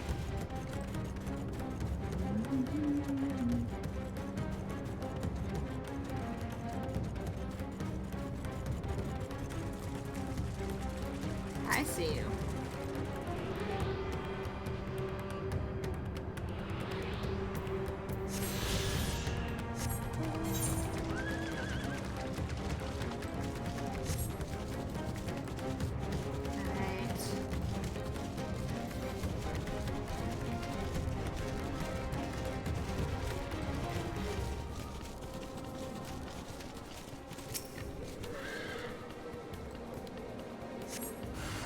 Oh.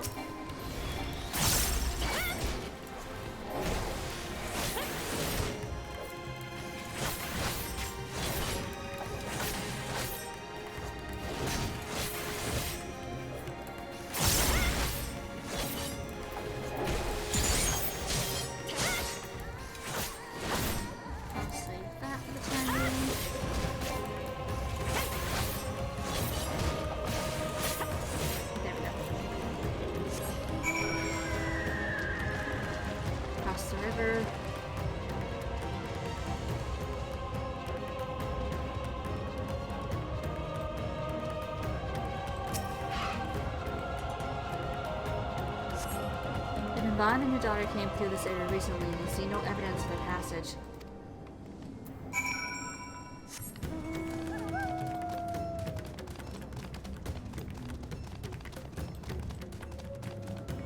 Where could they have gone?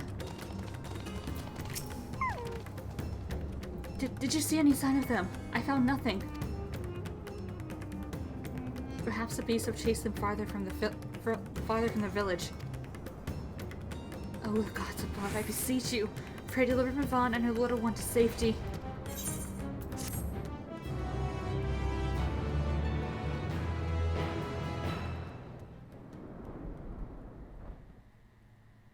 Meanwhile, in the skies above Thavnir,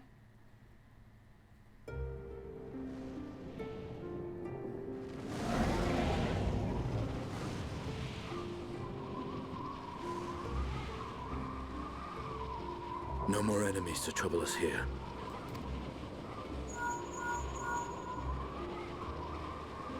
It's me. How fare you below?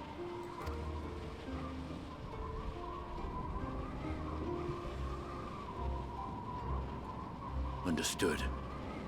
I will inform Vritra. Chaos and panic sweep Raz-at-Han, and many more have succumbed to the transformations. Amidst the fray, Ahawan fell, protecting a grief-stricken father.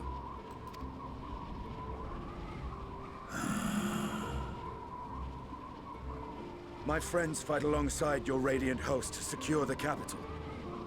Beasts have been sighted in Palakistan as well. We have divided our forces in hopes of quelling the threat there. Of small solace is that we now know what triggers the transformation. As my companions tell it,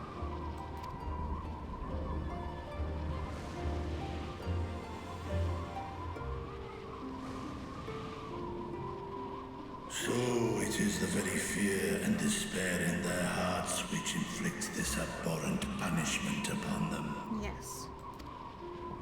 A nightmare from which my children will never awake.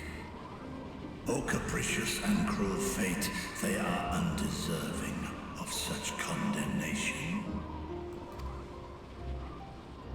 will you wallow in sorrow or rise to the occasion? Raz-at-Han is leaderless. Before he passed, Ahawan sought to reveal the truth to his people. Honor his wishes. To what end? To breed a new conflict between dragon and man. These claws could reduce thee to shreds with a touch. These jaws crush thy bones to dust. Only through my proxy could I walk with my children.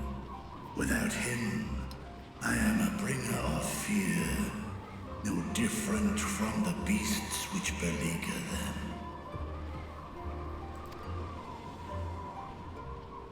Perhaps so. Only in death were Hraesvelgr and Shiva united. Indeed, whenever man and dragon have come together, death has ever been the inevitable result. It was our fear of your kind that sparked a nigh-endless war. Fear and hate of which Nidhogg drank deep as he laid waste to my homeland. And in turn, I took my revenge on his brood.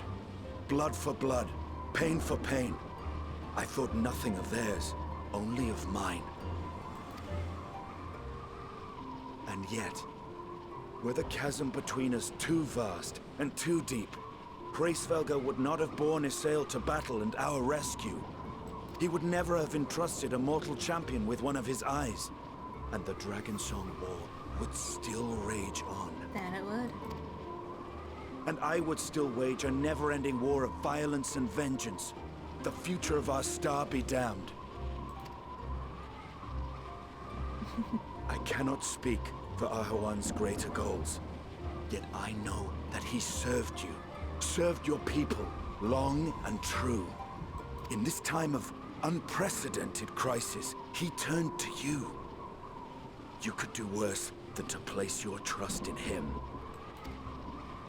It will not be easy, but the future of Raz-at-Han hangs in the balance.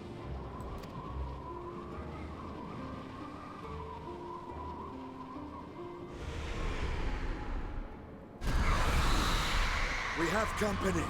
Yeah, you do.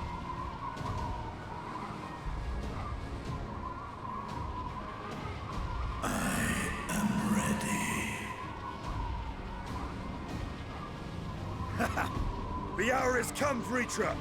It's all or nothing! Get him!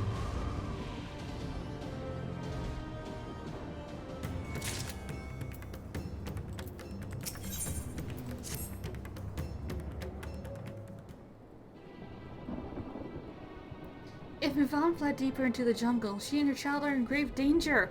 Whatever way to do, gods have mercy. You cannot let fear consume you.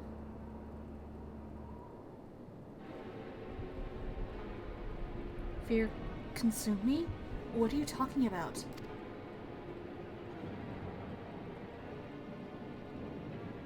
Then I too could become a beast? I understand. I think.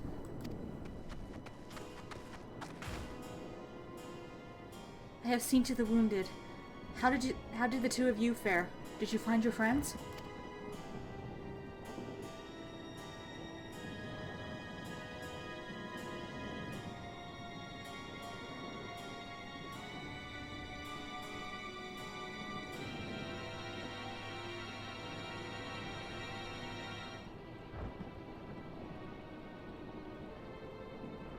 I see. In that case, let us help you find the mother and child. Before we leave, we must ensure that the village will be safe in our absence. Alize and I will patrol the area and search for more beasts. Would you and Matsal speak with Elder Yurvit? Pray, explain to him the situation and join us as soon as you are able.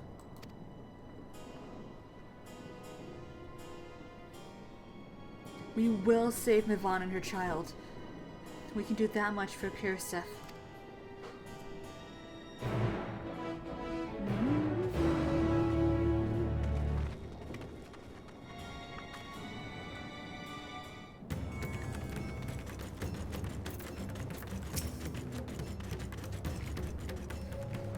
I'm heartened to see you both safe, but what of the family? We found Kirisov, but he... Say no more, I understand. We have lost another of our dear friends. Kirisov may be gone, but there is still hope for Ivan and their child. Please find them, I beg of you. And if, in your search, you come across anyone else who has escaped the slaughter, pray tell them what has happened. I will do my best to keep the villagers safe, and their spirits high. Come, let us rejoin your friends at once.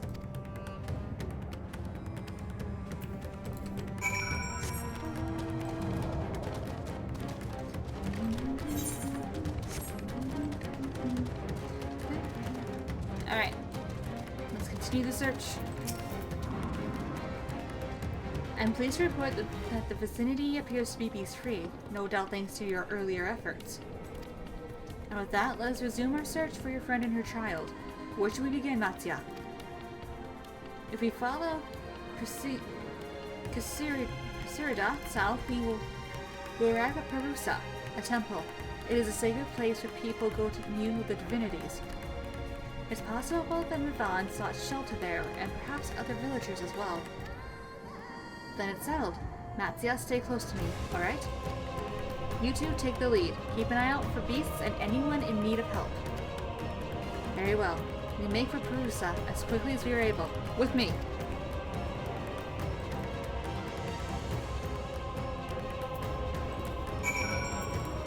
No, well, let's go.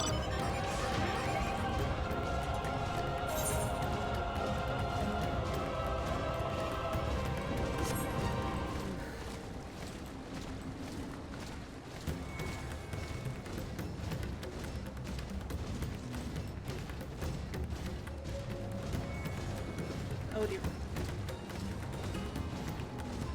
Ah, I see that evil purple circle of death.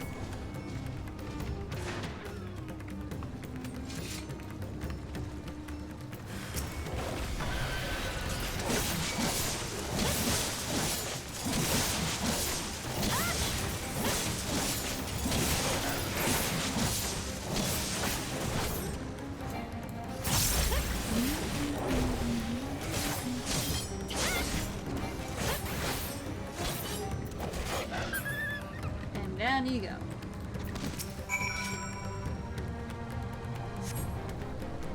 Thank you. I thought I was done for. Mivan? She is a friend of mine too, but I have not seen her. She must still be out there somewhere, trying to avoid the beasts. And with your child? Gods. Worry not for me. I can make my way back to the village on my own.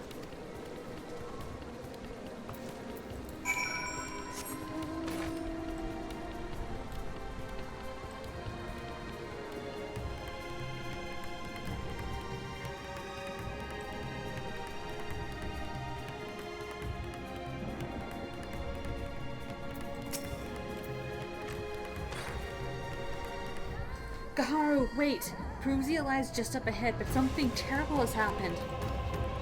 The beasts have come, and many have already been killed. Afino and Alize have gone to do what they can, but there are so many. I could do more than I could count. You must be ready. I'm on it.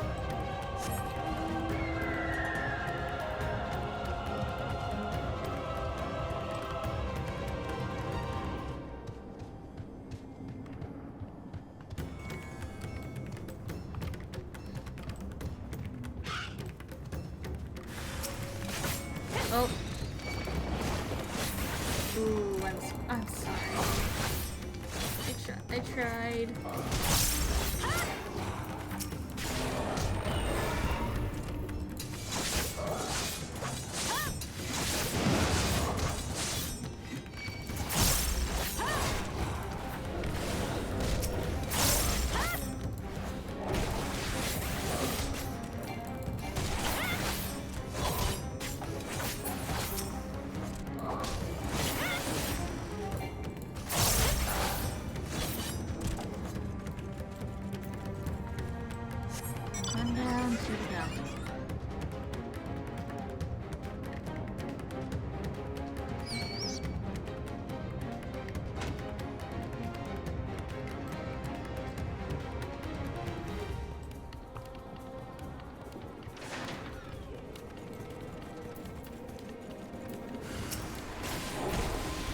I got you. I got you.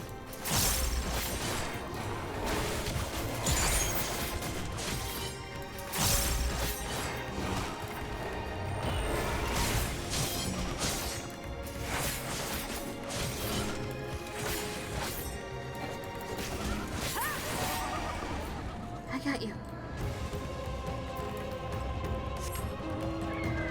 Where's the last one?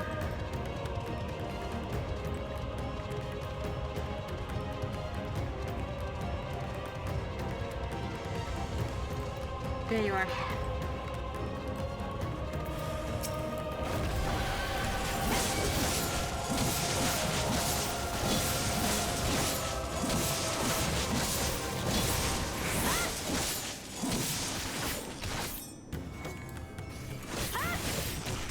Come on.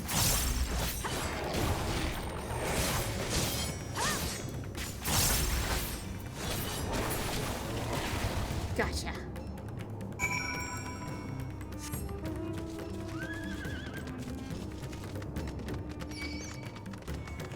Oh, Dupis, I don't care. Go away.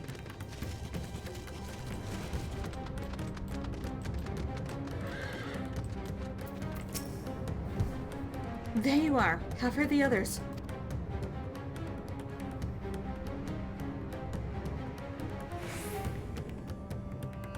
I see. You've seen all the beasts in sight? In that case, let's have everyone gather in front of the temple.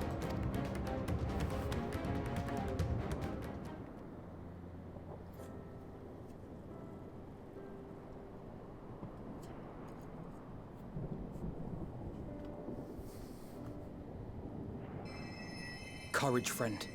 The pain will pass. Has anyone seen Mevan?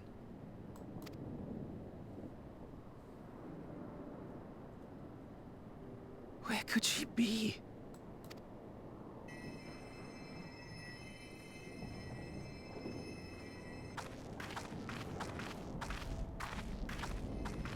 We've dealt with all the blasphemies, and made certain no villagers are still in hiding. Good work. We've otherwise tended to the wounded as best we can. What will become of us? Help is on the way, surely. We may have to abandon our homes now, but we will return, someday. Where can we go? Is anywhere even safe? That I cannot say. Well, I can. Nowhere's safe.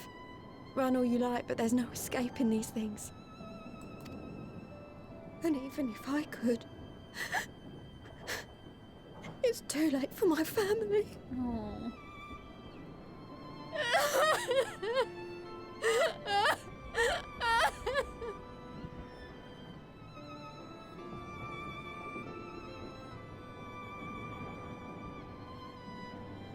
This isn't good.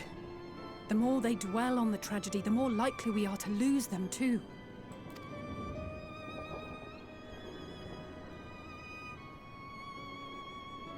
My friends, this is a place of worship. Yes, I suppose it Should is. your heart quake with sadness, cast your mind to the heavens and remember. Remember the teachings of the old gods. Did they not implore us to stand fast when waves of sorrow break against our shores?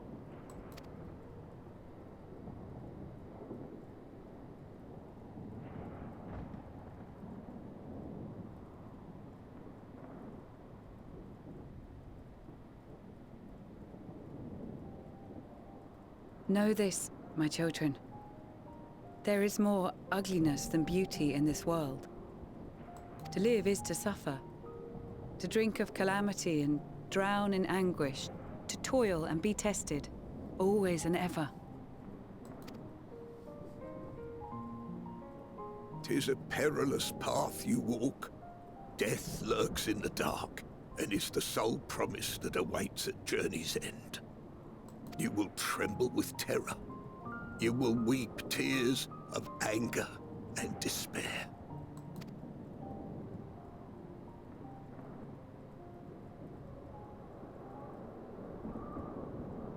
But do not avert your eyes. See your life for what it is. Then will you see how the hardships make you strong.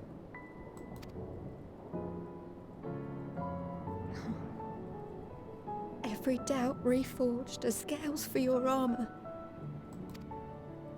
Every agony to temper your blade.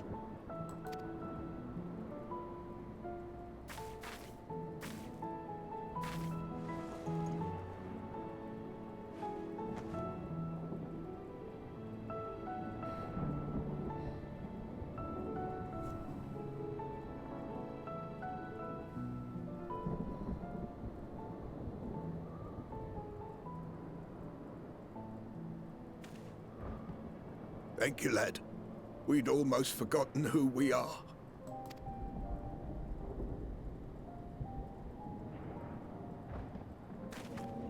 My undying gratitude to you as well, my friends. You were searching for Mevon, no? Yeah, we were. We must return home. I pray you help the boy find his friend. Gladly. We dispatched what beasts we could, but the roads are still dangerous. Stay together and go in safety. Be careful.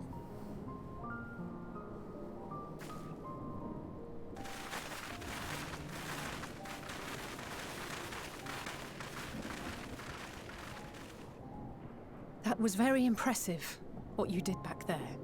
Those words seem to resonate with your people. They should. They were the first spoken unto our ancestors by the divinity of legend. I'm easily upset, and fish are wont to flee a temperamental hand, so I recite the teachings over and over to calm myself. Oh. They're lovely and inspiring to hear, though I imagine they were born of great misfortune. They are born of life. There's as much bad as good in it. More, many would attest. All the more reason to appreciate the good when you can. I won't argue with that.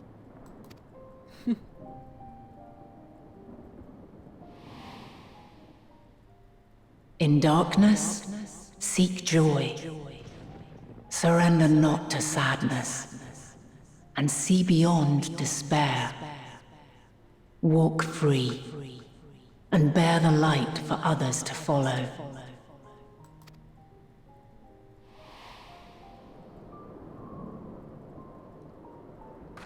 And with that, let us see if we can't find Mervyn. Uh-oh. Did you see? That beast was chasing someone.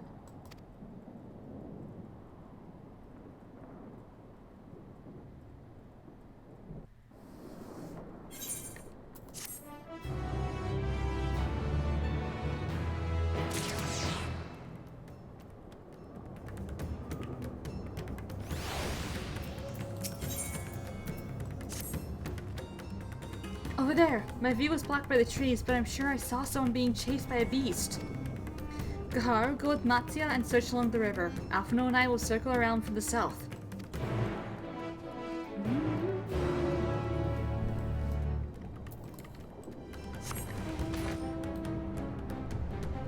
And we got no time to lose.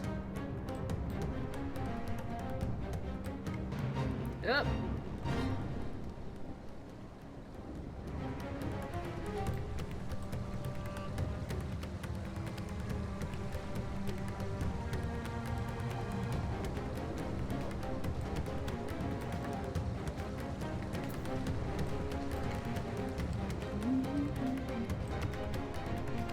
This is an interesting little area. Oh, hold on. Hold on. Sightseeing log. This temple was once the abode of an order of Arca Soldara ascetics who sought the divine enlightenment of Maya. Abandoned for a stronghold deeper in the jungle, the structure now sits derelict and half submerged in rainwater. Oh, you could actually. Oh, you're supposed to be able to travel that. Okay.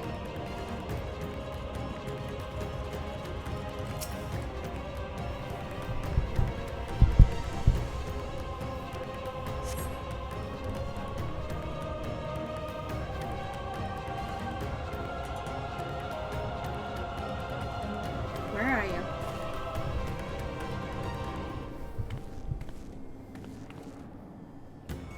Oh no.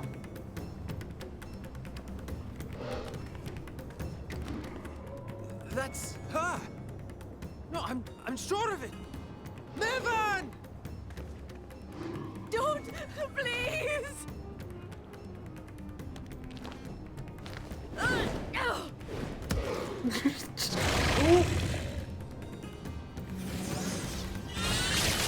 Go, Alphino!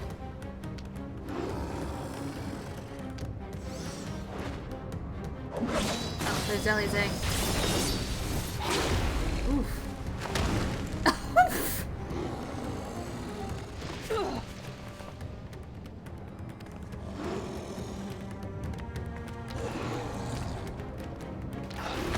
Oh.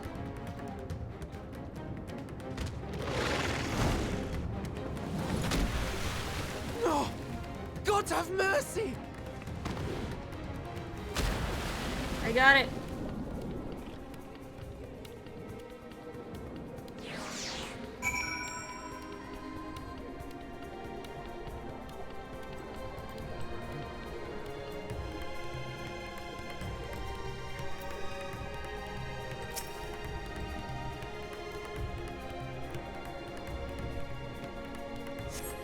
Maven's lifeless body floats before you, battered and broken.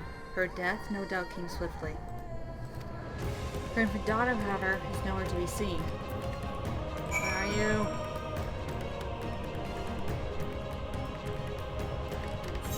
Up or down? Down, down, down. Where are you? I see you.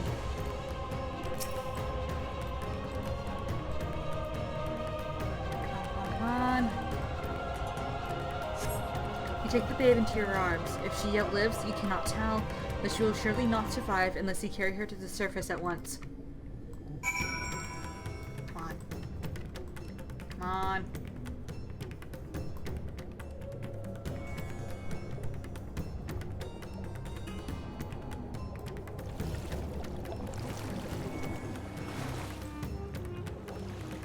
Stairs. Stairs, stairs, stairs, stairs, stairs. Come on.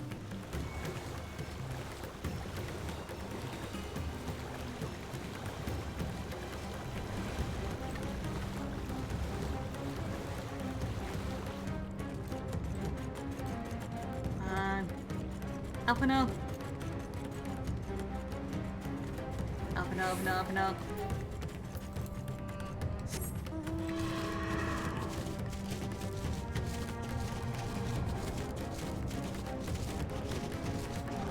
Up and up.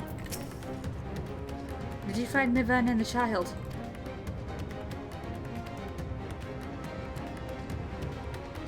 Damn it all. You have the child? Let me see her.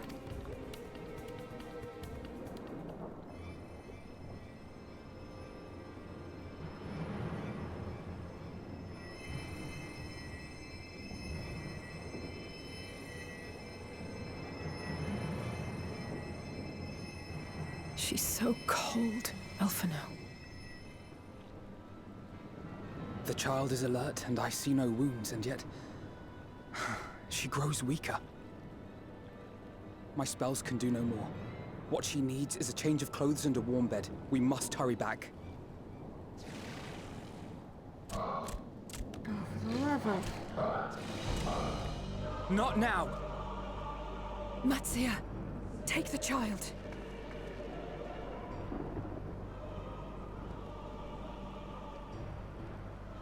Oh, so tiny. God damn it. It appears we've made enough noise to be heard for miles around. More will be upon us ere long. We make our stand here. Matsia, can you take her back to the village? But the child, all by myself. You can't be serious. The beasts will follow you home unless we stop them here. And so we shall. Be strong, Matsia. Her life is in your hands. Right. I can do it. You can do it. I believe in you. I know you can. We'll keep them busy, Matsia. Go! Quickly!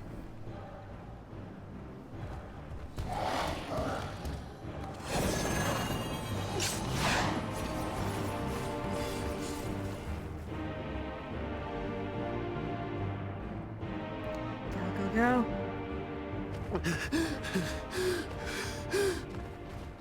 Steady. You know the way.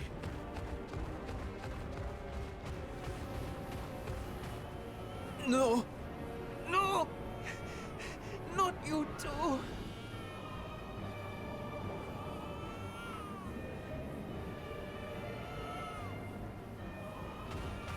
Don't be afraid.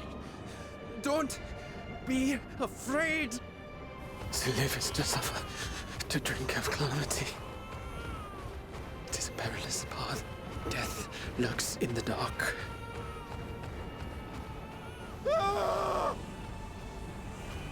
No!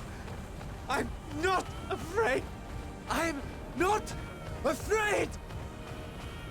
Ah! Do not avert your eyes. See your life for what it is. See how the hardships make you strong. Every doubt reforged.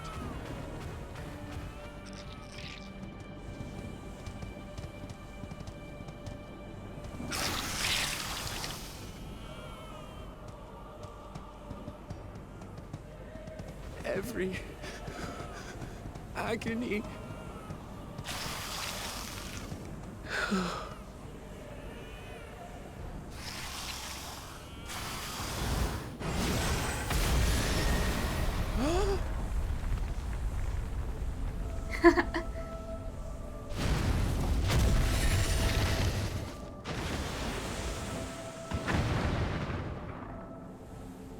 The divinity?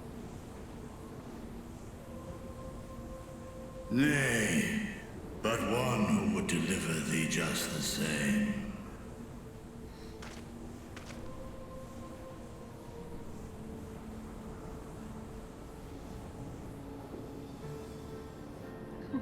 Please.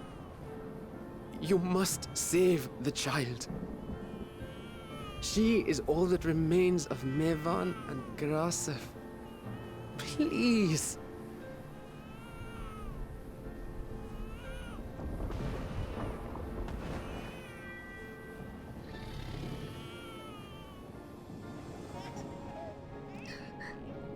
Well, well. Seems the babe's taken a liking to you.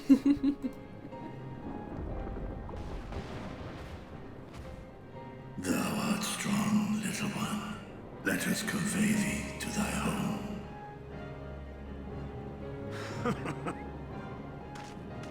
I spied our friends as we flew in. They appeared to be holding their own against the Horde.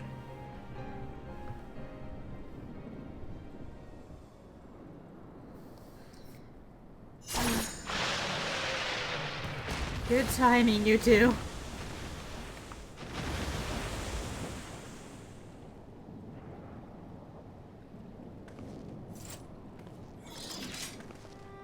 Right. That's the last of them. We should hurry and find Matsia. He had help from on high. What, like divine aid? A fine battle it must have been. Shame I missed it. Estinian, it was you who came to Matsia's aid. I was only along for the ride. Vritra was the one who saw the boy was in need. The two are headed back to the village. Where the worm will honor Ahiwan's wishes and finally reveal himself to his people. Perhaps so. Will you go and join them? There's something I need to do first. What's that? Mervyn gave her life so that her child might live. She deserves better than to be left to drift alone. She deserves to be laid to rest beside her husband, at least. Will you help me? Of course.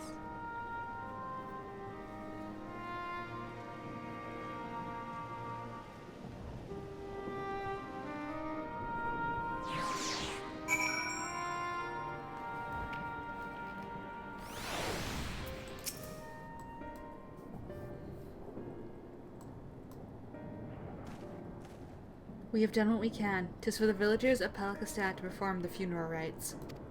If nothing else, Mivan and Kirasaf died as they lived, as themselves, and not as beasts. Their souls will find peace in the ethereal sea. To think the day would come when even that smallest of solaces would be this comforting.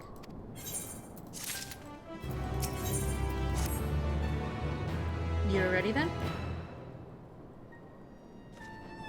In that case, let's head to Palakistan. No doubt Vitra is awaiting us. Can I can just teleport back. Good. That makes this easy.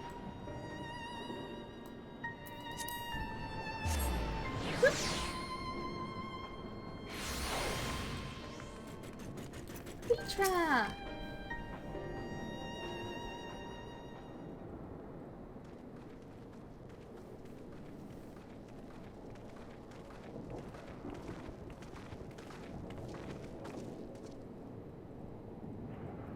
Rest easy, for all is well here. Young Matsia returned with the babe safe in his arms. Owing to a warm bed, the girl hath already begun to regain her strength. Less joyously received was word of the mother and father's fate, as well as that of their transformed neighbors. How many children of Thavnir must we lose to this calamity? Mothers and fathers, brothers and sisters, sons and daughters. Every death, another void that can never be filled.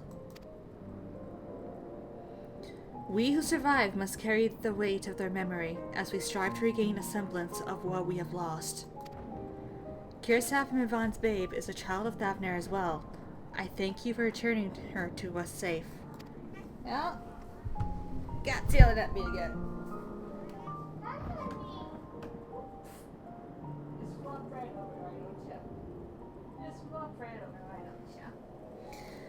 Oh, most great and merciful worm, I have not the words to express my gratitude. They say that were it not for you, brave Matsuya and the child would have been lost to us forever. Long had I heard the rumors that a mighty dragon had forged a pact of friendship with the Sawtrap, but never would I have expected such a kind and gentle soul. Truth in part, but not in whole.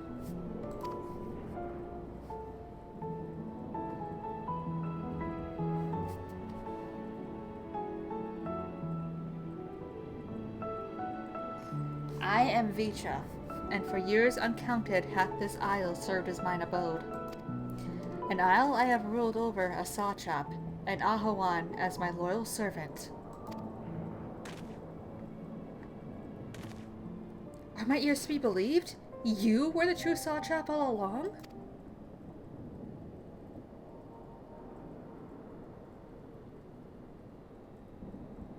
Nidana? What are you doing here?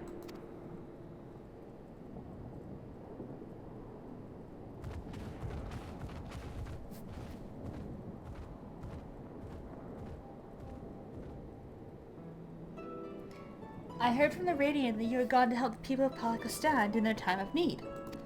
And so I and several of my colleagues from the Great Work came to offer our services. The alchemists have already brewed up some potions for Mavan's daughter. But enough about us. You and your role are the far greater enigma. If you were the true Sawtrap all along, could it be that young Roshan was created to serve as your emissary? Thou didst suspect the boy was but a simulacrum. A rumor circulated for many years around the High Crucible that our most skilled alchemists were once commissioned by the Sawtrap's family in secret to fashion a mammoth indistinguishable from a living boy.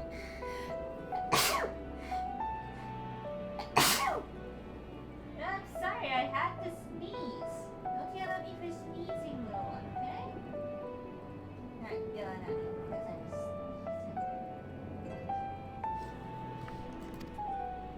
Looking up Varshan with that knowledge, I simply put two and two together.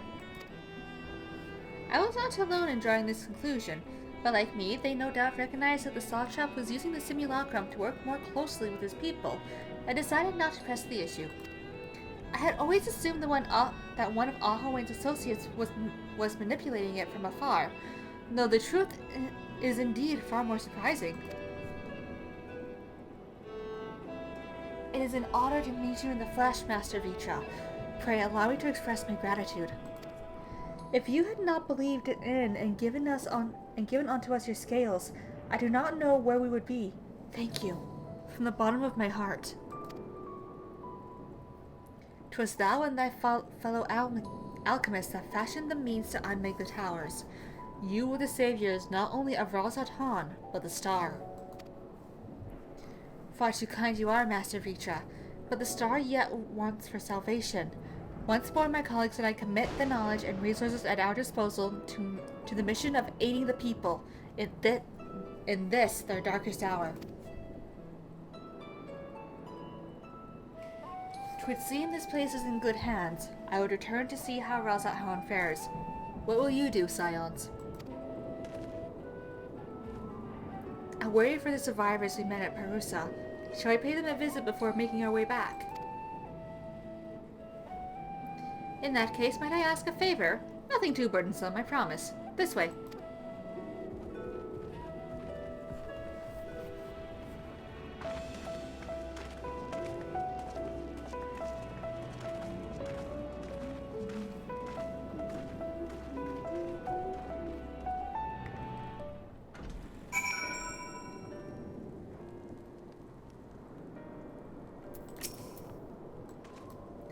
Needs to simmer just a bit longer, I'd say.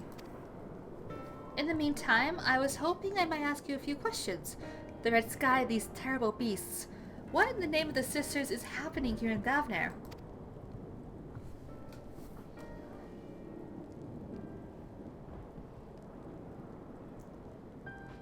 Oh my, that's a rather lot to take in. It would seem the situation is even more grave than we suspected. Thank you, friend. My colleagues and I will use your knowledge to see if it can further our own research. And with that, here we are. A pot of piping hot chai brewed from my own secret recipe of spices and tea leaves, together with hearty helpings of rich milk and pure sugar. I've made enough for everyone in the village. Might it trouble you to deliver a few cups? The drink has medicinal properties then. Not in the least. The ingredients are quite ordinary. It is so very tasty though, and has a way of lifting the spirits. The spicy aroma and distinctive sweetness of chai is a simple, everyday pleasure on our island. Sometimes the best medicine is the simplest. A lovely sentiment, Madonna. By all means, allow us to assist.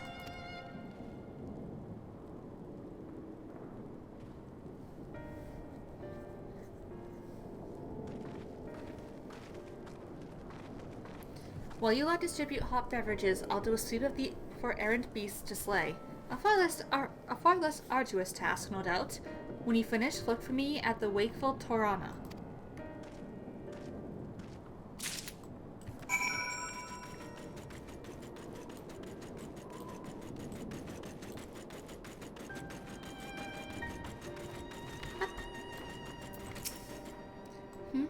Wait, I know you.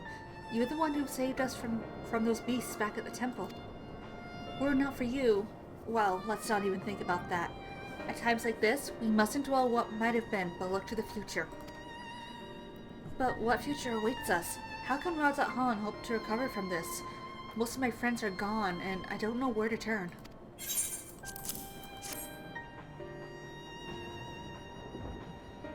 A cup of chai? Well, if you insist.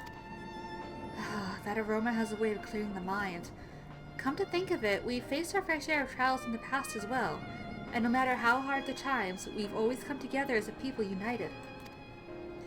One day at a time, one step at a time. For that is all any of us can do.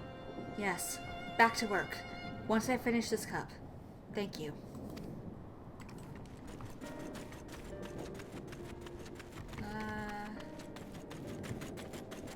Oh, Chocobo Keep.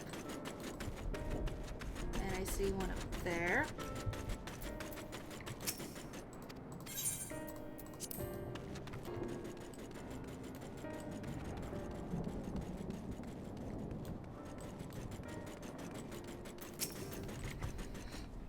I'm sorry, I just want to be left alone.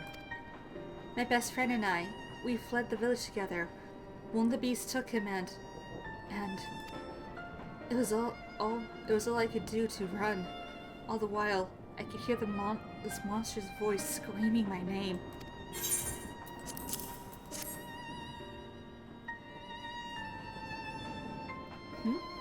This is for me. We used to drink chai together often. Shared stories over steaming cups after a hard day's work. Thank you, friend. The pain may never pass, but I must press on all the same. For his memory, and for who we must remember.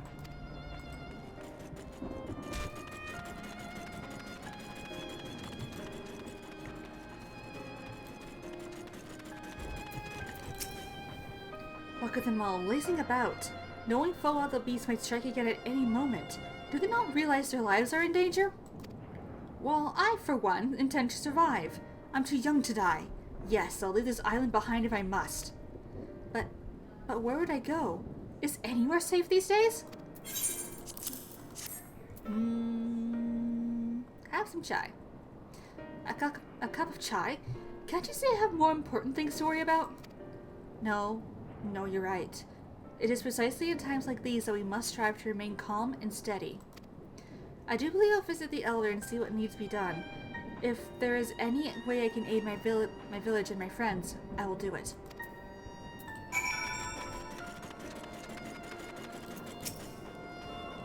Thank you for delivering the chai, Kaharu.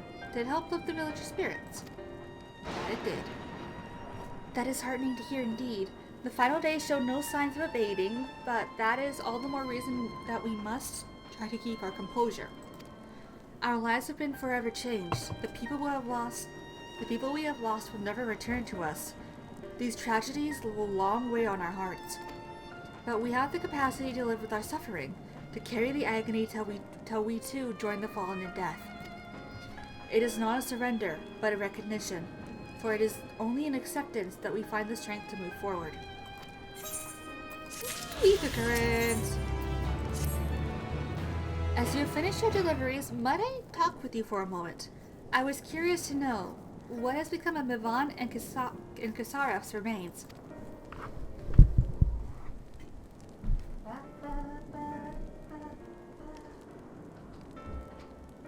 Just gonna close my door. Oh, thank you, friend. Surely they will be able to rest peacefully by each other's side. I and the people of Palakistan will perform their rites as soon as we are able. As for the child, it will not be easy for her growing up without her parents. But I promise to do what I can. Once she is able to eat solid food, the fish I catch will help nourish her. Aww. Ah, you two are done as well. While we finish delivering the chai, I do believe everyone has a piping hot cup. I could almost believe there's a magic at work, how the tension fades with every sip. Let's pray Palakistan has seen the last of those transformations, at least for now. They are still at risk, as every village in Thavnir like us not. But still, I trust we can leave this place in the care of our friends from the Radiant and the High Crucible. Shall we return to Razat Han? By all means, do not let us keep you further. There are still many who have need of your wisdom and strength to deliver them from this terrible calamity. And I will do what I can as well. I will bring rations and supplies from Akayali. We have plenty to spare. From Akayali, rather. Then let us find Estinian and be on our way. Where did you wander off to again? The Wakeful Tirana, near the bridge at Razat Han, as I recall. Very well then.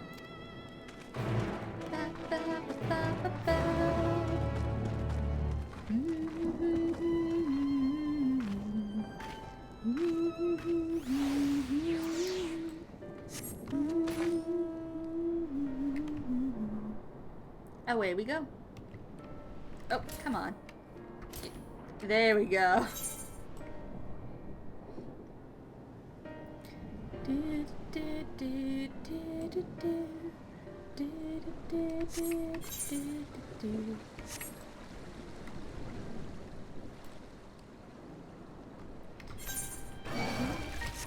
Oh, go away. Nobody cares.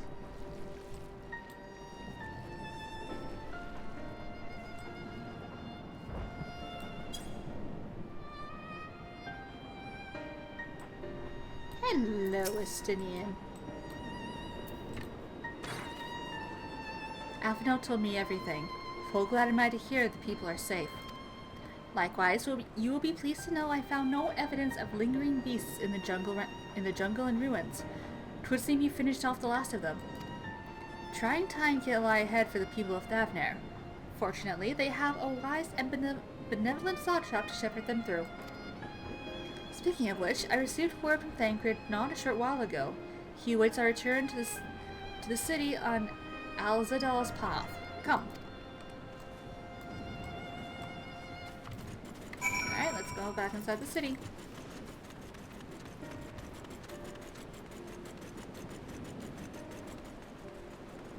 Whee! Look at us go! My tiny weapon.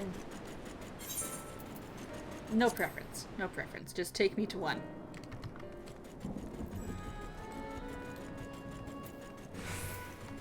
Whee! Oh, my poor weapon's all the way back there.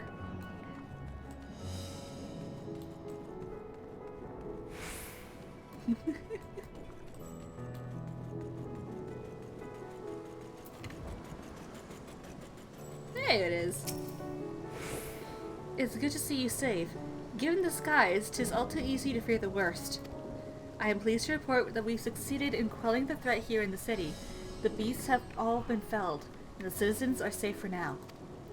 I've also heard that from the Radiant that an important proclamation will be made in the city square, though they said no more than that. Might you have any idea what this is about? I have an idea.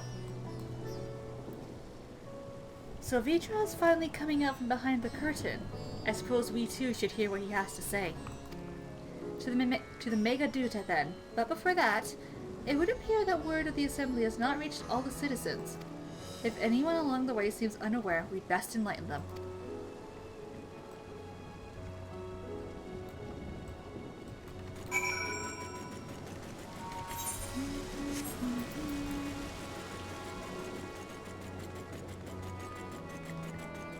Alright.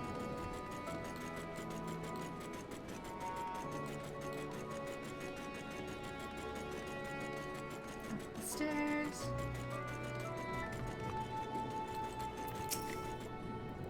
Are all the beasts gone? I've been in hiding and I'm too scared to go out and look. Oh, that's a relief. I thought one of those beasts was going to eat me. I wonder where Varshan is. He's the slowest runner. I hope he got away. Could he be with the other people from the palace? Maybe I'll see him in the square.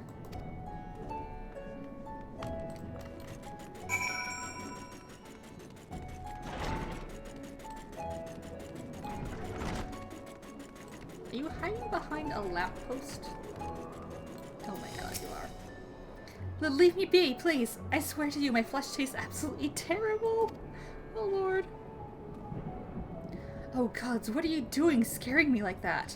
If we're not quiet, those beasts will find us. The square, you say? But that's where the Sawchop was killed. With my very eyes I saw him crushed in that creature's maw.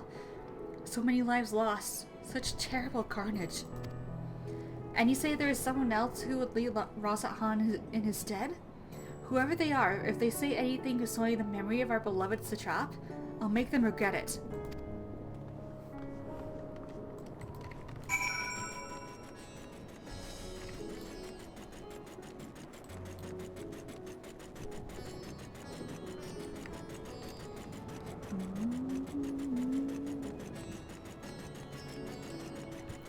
Well, people have gathered. Let's see.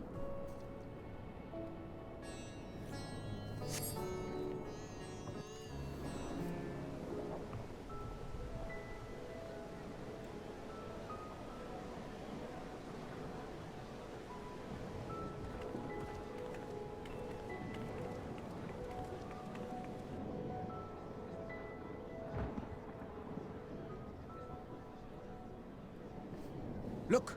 Someone's coming!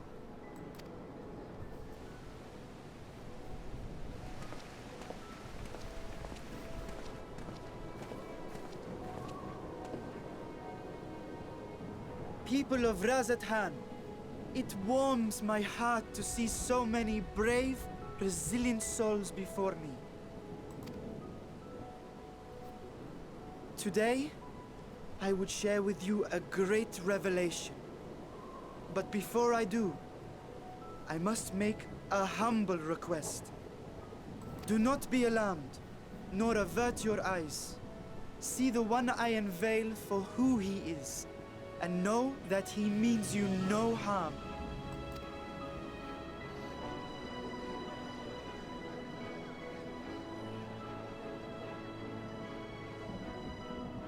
Very well. I dare say it can't be worse than the horrors we've already seen. Many thanks.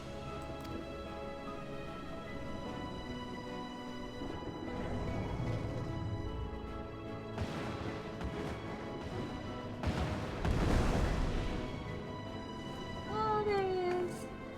A dragon!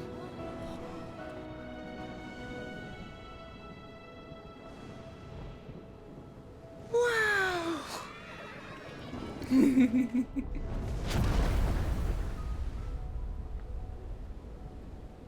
People of Radzathan, I am Vritra, and for years uncounted hath this isle served as mine abode.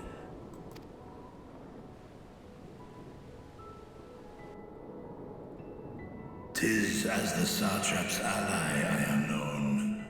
Today, I would reveal the truth unto you.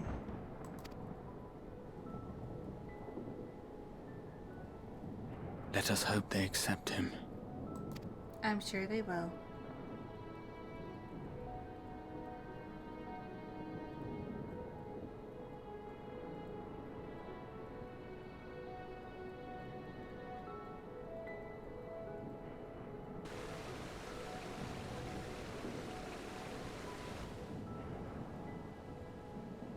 If I am hearing this right, you were the satrap all along? Yep. Vashan! I mean, Master Vitra, does your divine eye really see all? Nay, child.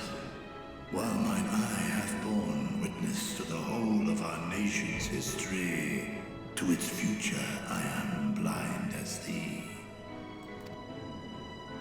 Countrymen, calamity the likes of which we have never known is come to Thavner, our home.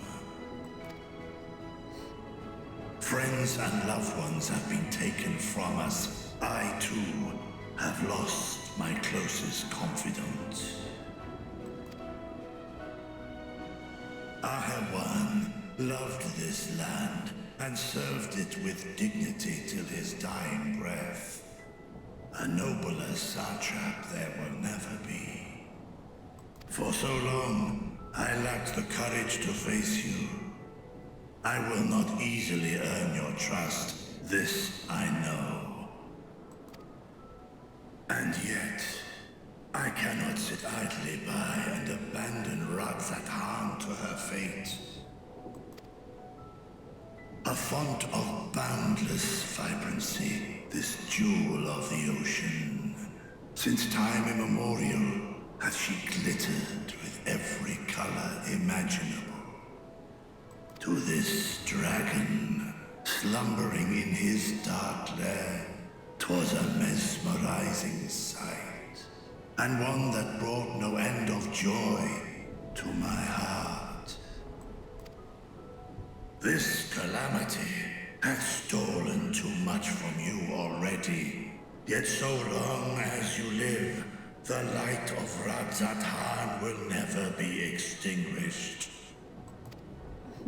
I pray you let me watch over it. Over you.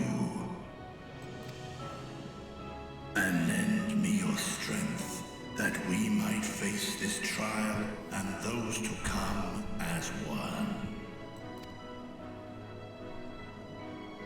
I do not know you, dragon, but I thank you for speaking the truth to us.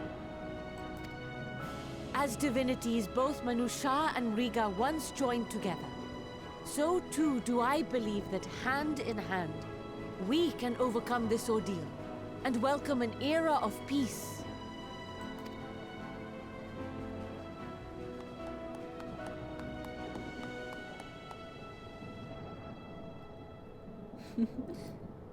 A sight that would have surely brought a smile to Azael's face. Indeed.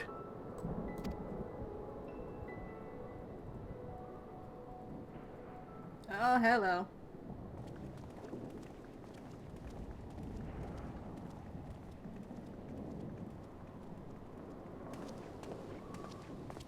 Excuse me, but I must speak with the satrap at once. Father. Yep.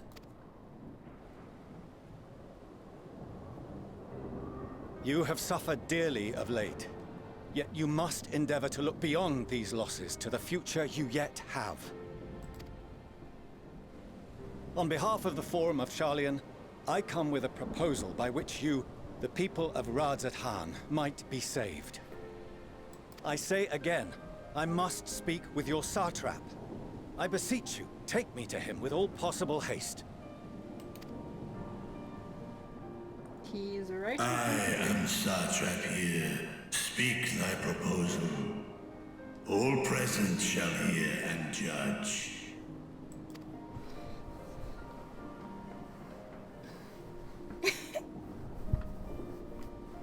If I have given offense, then I apologize. First, allow me to share with you what knowledge we have of the phenomenon responsible for your woes.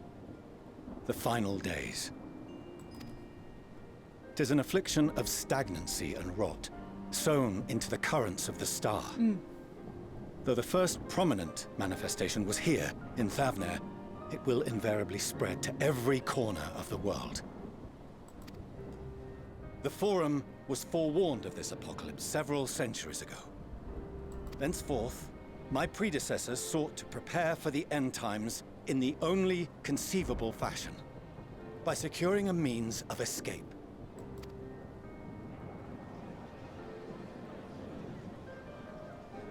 Escape the store?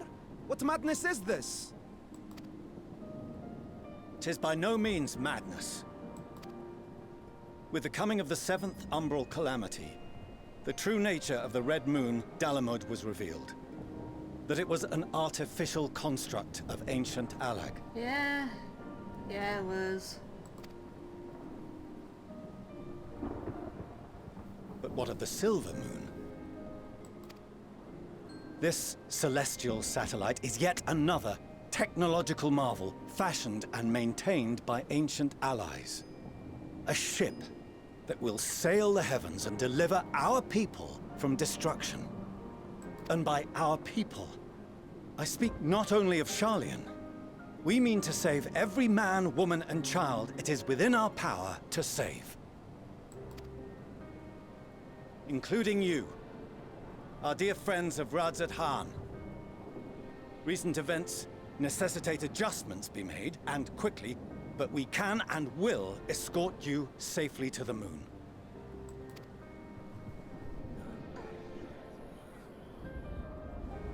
Long has thy forum been allies to Thavnir. I trust thou dost not extend this offer lightly. Yet I wonder, is this truly the way?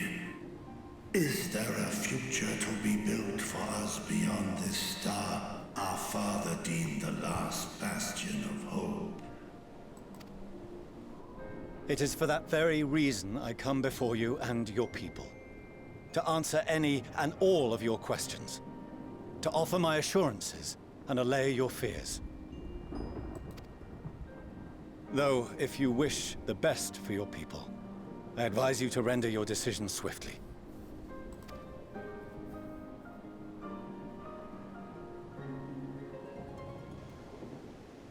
Show our friends to Megaduta. They are to be received as honored guests.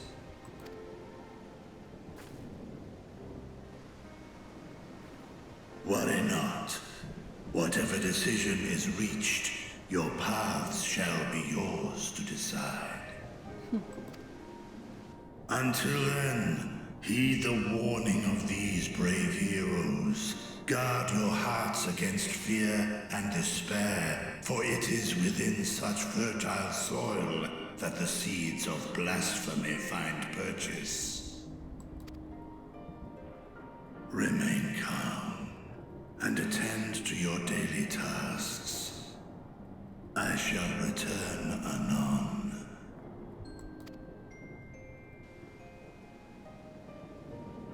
We'll do as you say, Master Vitra. We believe in you.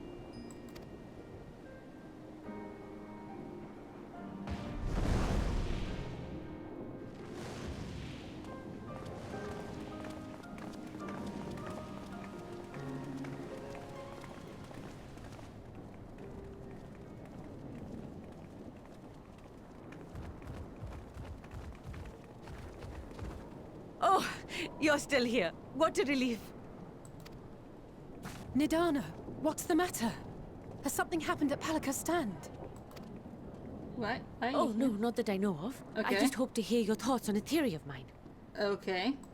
All who undergo the transformation are drained of their ether, yes? That's correct. What is it then that gives these beasts the strength to carry on as they do? Good question. Logically, they must be drawing upon an alternate form of vital energy. That put me in mind of our earlier conversation, when I tried to explain the essence which many confuse with ether. Akasha. Yes, I remember.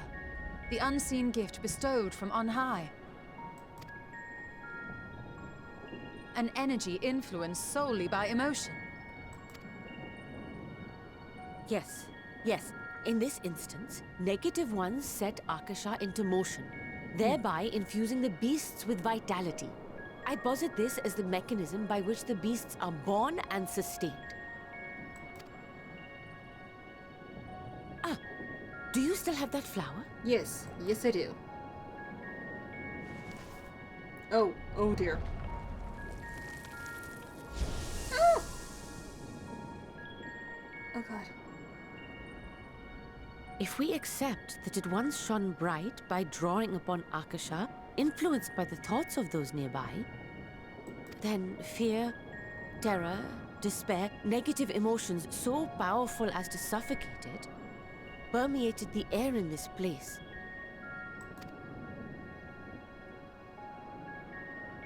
You must be very careful. The forces which drive the final days may be beyond our ability to perceive.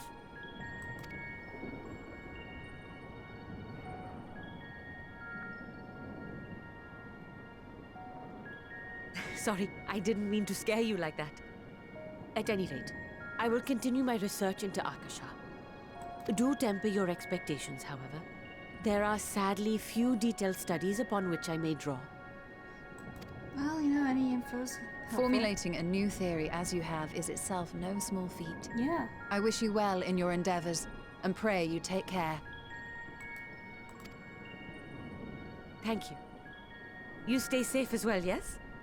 Till next we meet. And we will meet again. Okay, I have no guarantees that we'll stay safe. Considering what we do, I give no guarantees on that.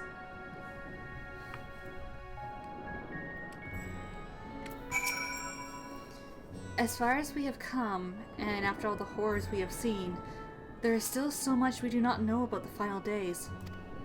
Could it be, as Nadana said, that the cause of this phenomenon is beyond our comprehension? And if so, are we powerless to forestall it?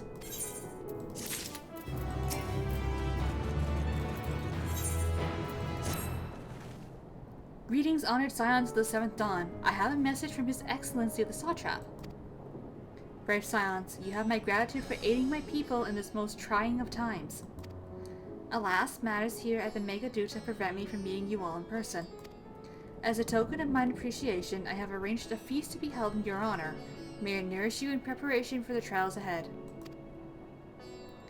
Such are the words of Master Vitra. The feast he speaks of awaits you at Midra's Mien. Pray make your way there whenever your business here is done.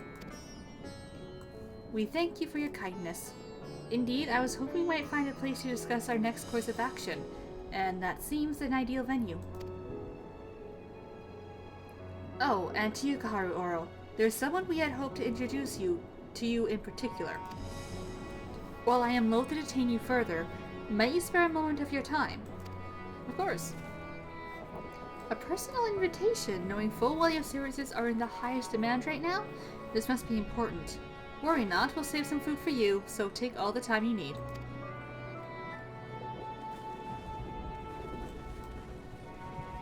Thank you, friend. Whenever you're ready, please join me in the Aetheryte Plaza. I shall go on ahead.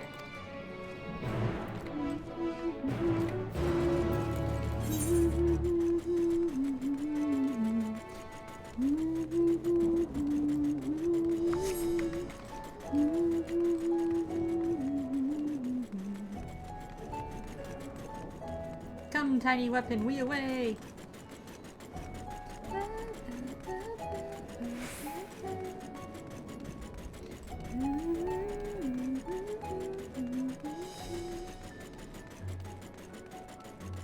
I believe I can just... Beautiful.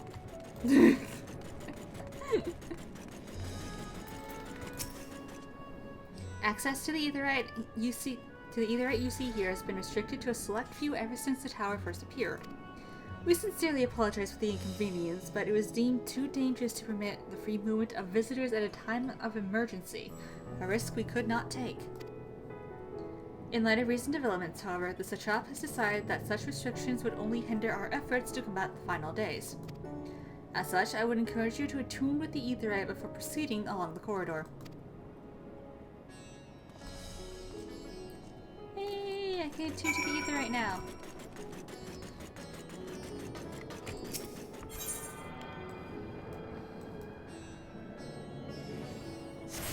Beautiful.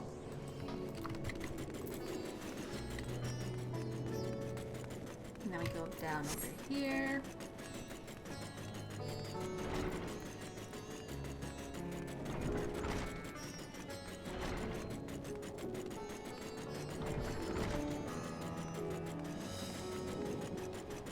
Here we are.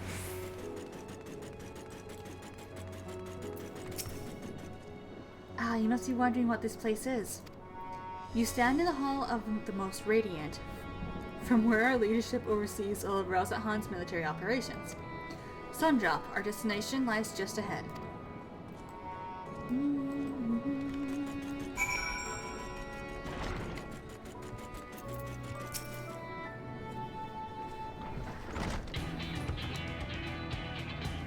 Welcome to Sundrop. Without further ado, allow me to introduce you to...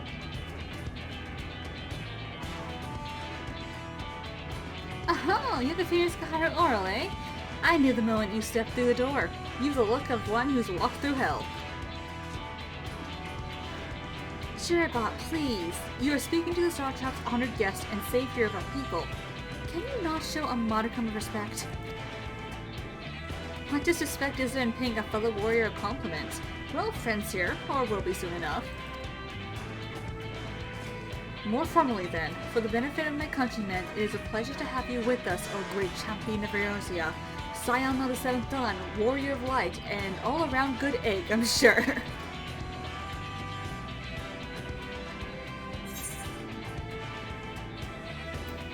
What is this place?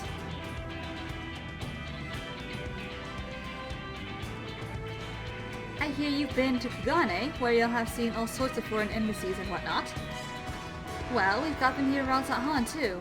Other lands sent delegates to oversee trade and diplomatic dealings. Then there are the military matters to discuss, which is why all of these officers are stationed here in Sundrop.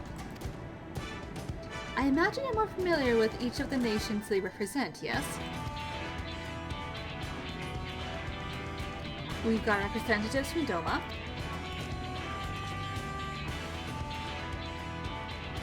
Ul'dah and Alamigo,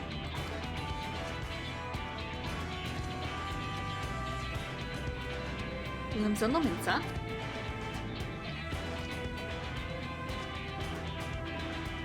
Gridania, and last but never least, Ishgard. They're the eyes, ears, and mouths that bridge the distance between Razat Han and their respective homelands.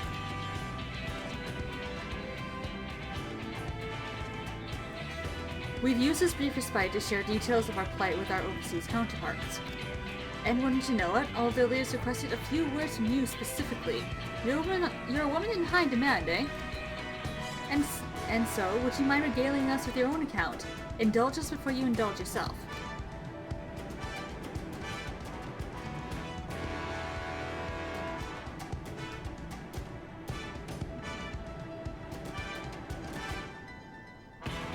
I thank you for the report. The conditions under which men are turned to beasts, the etheric anomalies you have observed, they have given us much to consider. It is concerning that the first transformation apparently occurred before the skies turned red. It is contrary to what one would expect. Thankfully, the information you conveyed to Lucia upon your return from the moon has already proved invaluable. As soon as reports of the clan here in Thavnir reached the Grand Company of Eorzea and our Far Eastern allies, our leaders knew at once that the final days were indeed upon us. They began taking steps to assess the extent of the phenomenon's spread. Our agents are able to confirm that, for the time being, the skies burn only over the Bounty, including this island and Corvos. Alas, that is of little comfort. Aye, although allied lands, there have been reports of people transforming into hideous beasts. From what little we have learned, these incidents are similar in nature to that involving the merchant Khazal. As the case here, the victims underwent the change prior to the heavens being set ablaze. And so, while the burning skies have yet to manifest beyond the Bounty, the transformations do not appear to be subject to any similar restriction. If anyone anywhere been overcome by despair can turn, then nowhere is safe. And that's about the size of it. Speaking of which, we ought to give these creatures a name, don't you think? Here in Han, we've taken to calling the first to change, which tend to be the biggest, blasphemies. As fitting name as any, to ensure clarity in future communications, we shall urge our comrades to adopt this terminology. Our leaders have taken measures to deal with the threat to the best of our abilities.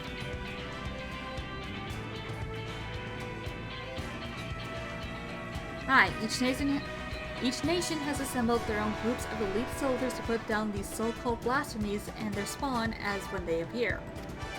At the same time, they are doing all in their power to put the people's minds at ease, to prevent panic and fear from spreading. That said, brave souls with the strength and fortitude to fell these terrible fiends are not easily found. Just so, and it is for that very reason that we turn to you. Pray, lend us your strength and help us to slay the blasphemies that plague our homelands.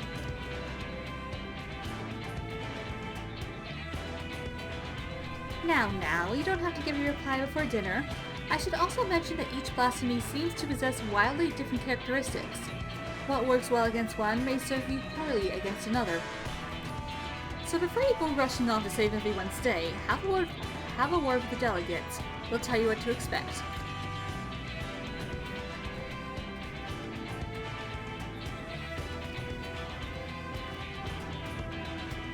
And with that, I do believe our friend here has a feast to attend.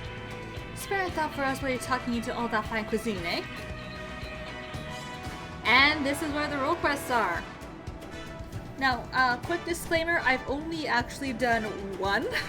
I've only actually done the healer one. The healer role quest, so... all of the other role quests, I'm going to be doing those for the first time. And that's going to be fun. But we'll get to those in another stream, don't worry. Pray forgive Shira about her rudeness. She can be a bit boisterous at times, but it is simply her nature. Anyway, my apologies for keeping you from your hard-earned rest. You will be rejoining your companions, yes? And do you know the way to Miang? I know Reza had like the back of my hand. And by that I mean I could just Ethernet there. But here you're becoming familiar with our fair city. You'll be pleased to hear that all drinks are on the house, so order whatever suits your fancy. Ooh. And with that, I must return to my post. On behalf of all of the Radiant host, I thank you and your friends once more for lending your strength and courage to Razat Han in our time of need. We shall endeavor to fight the good fight to the end, that we might honor Alhawan's legacy and serve Master Vitra as well. You have my word that your efforts will not be in vain.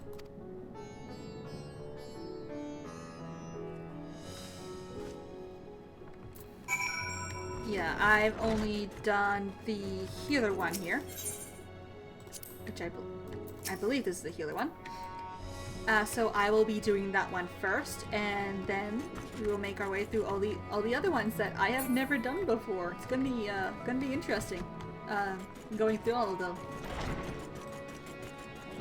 I have no idea what to expect from the others, to be honest. So you know, I'm gonna have fun finding that out. Here we are.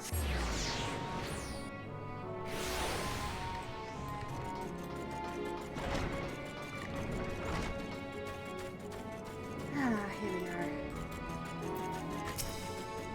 Welcome! Once the trap asked us to entertain a party of honored guests, I was wondering who it might be. This is a lovely surprise to say the least. By the way, I heard all about Kazal from your friend Graha Tia. I understand there's nothing that could be done, but I was heartened to hear he meant us no harm. I cannot thank you enough for dispatching the beasts.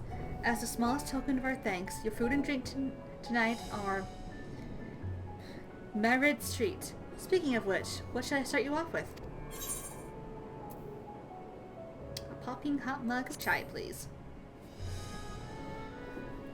As you wish. Pray join your friends and I will bring you your drink.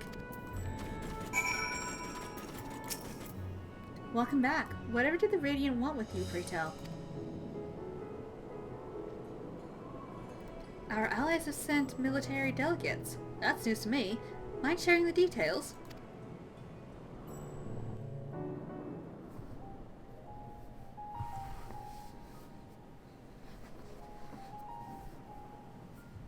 So blasphemies now plague all the realm. Yeah, they do. It will only get worse if what Father said is true. As it did in Amarot. If that's our model, then shouldn't we expect the effects to grow more severe as it feeds off its own spread? As if people transforming into those monstrosities wasn't bad enough. If the flora and fauna, if the land itself turned against us. No one would survive.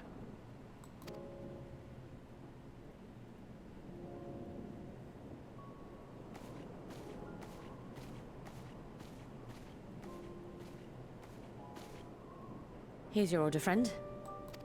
Thank you.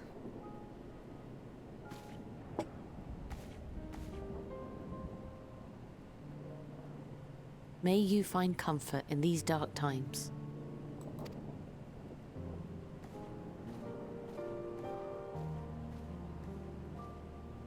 Where do we go from here? Good question. I have no idea. If there's one thing we've learned, fighting blindly and simply reacting to what comes will accomplish nothing. We must find a solution that addresses the fundamental cause. Before our strength is exhausted, before this crisis spirals out of control. Is there something, anything we've overlooked? If there is an answer, Hydaelyn herself will have it. 'Twas she who bound Zodiac and forestalled the final days. That is true. Alas, we have heard naught from her since the Tower of Babel. Whether she cannot or will not speak, I can only speculate. Even the flower she gave us is no more. Yeah.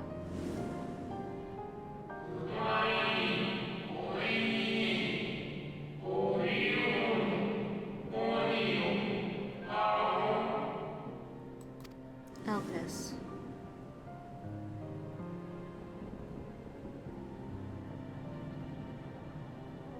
So advised the Watcher. What could be the significance of that name? It is entirely unfamiliar to me. To me as well. It meant something to the ancients, though. In our time. Yeah.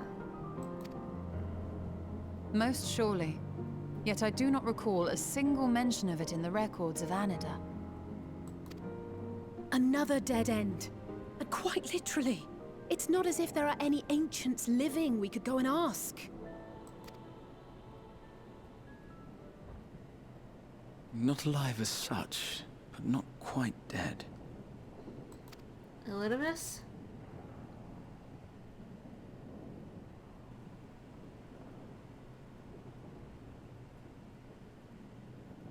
Elidibus. Yeah. I sealed him in the White Auracite of the Crystal Tower back on the first. Yeah, you did. Contained within that reservoir of ether that maintains it, ether that is returned little by little to the sea. Naught may remain of his soul. However, if part of it lingers, we might be able to speak with him there. I know we can no longer make that journey, but you, my friend, still can. That is true, I can indeed. It'd be an opportunity to look in on the others as well. Thank you, my friend. That would mean much to me. If nothing else, should we learn the First is safe, we'll have that much more reason to keep fighting the good fight. That said, the odds are not in our favor, to say the least. No, they are not. Which is why we're fortunate to have Urianger up there on the moon, working hard to make all the necessary preparations for our departure, should it come to it. And why we have nothing to lose by staying the course till the last instant. Indeed. To the last, let us all do what we can. I will consult with Master Matoya and see if she knows of a way to reach Hydaelyn from the ethereal sea. And I will visit the nation's leaders and attempt to ascertain how far the final days have progressed elsewhere. Keep me abreast of your findings. I can seek out and slay the worst of the immediate threats, if only to slow the spread. Yeah. unease, terror, despair. Try as we might to suppress them, these emotions will return to harry us time and time again. That they will. But when they do, remember this. Your friends and loved ones are out there somewhere, sharing in your struggle. You are not alone.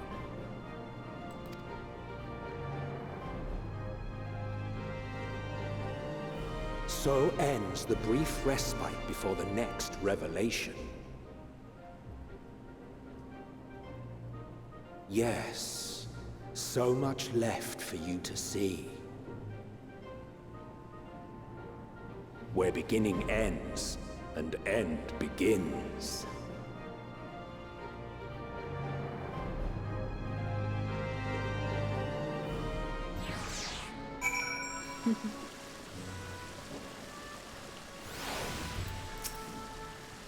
Now then, is there anything we've gotten to mention? Are your arms and armor in good order?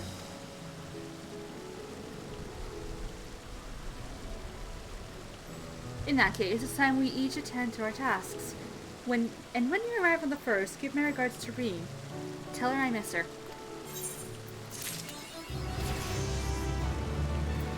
And for the time being, this is where we will end the stream. We've got a new direction. Where will it take us? Well, you're just gonna have to wait and see, but it's going to be a little bit different than what you might expect. It was certainly different from what I expected when I first ran through this MSQ. But until then, thank you for everyone who joined me. Thank you for everyone who watches the video afterward, and I will see you all in the next stream. Bye!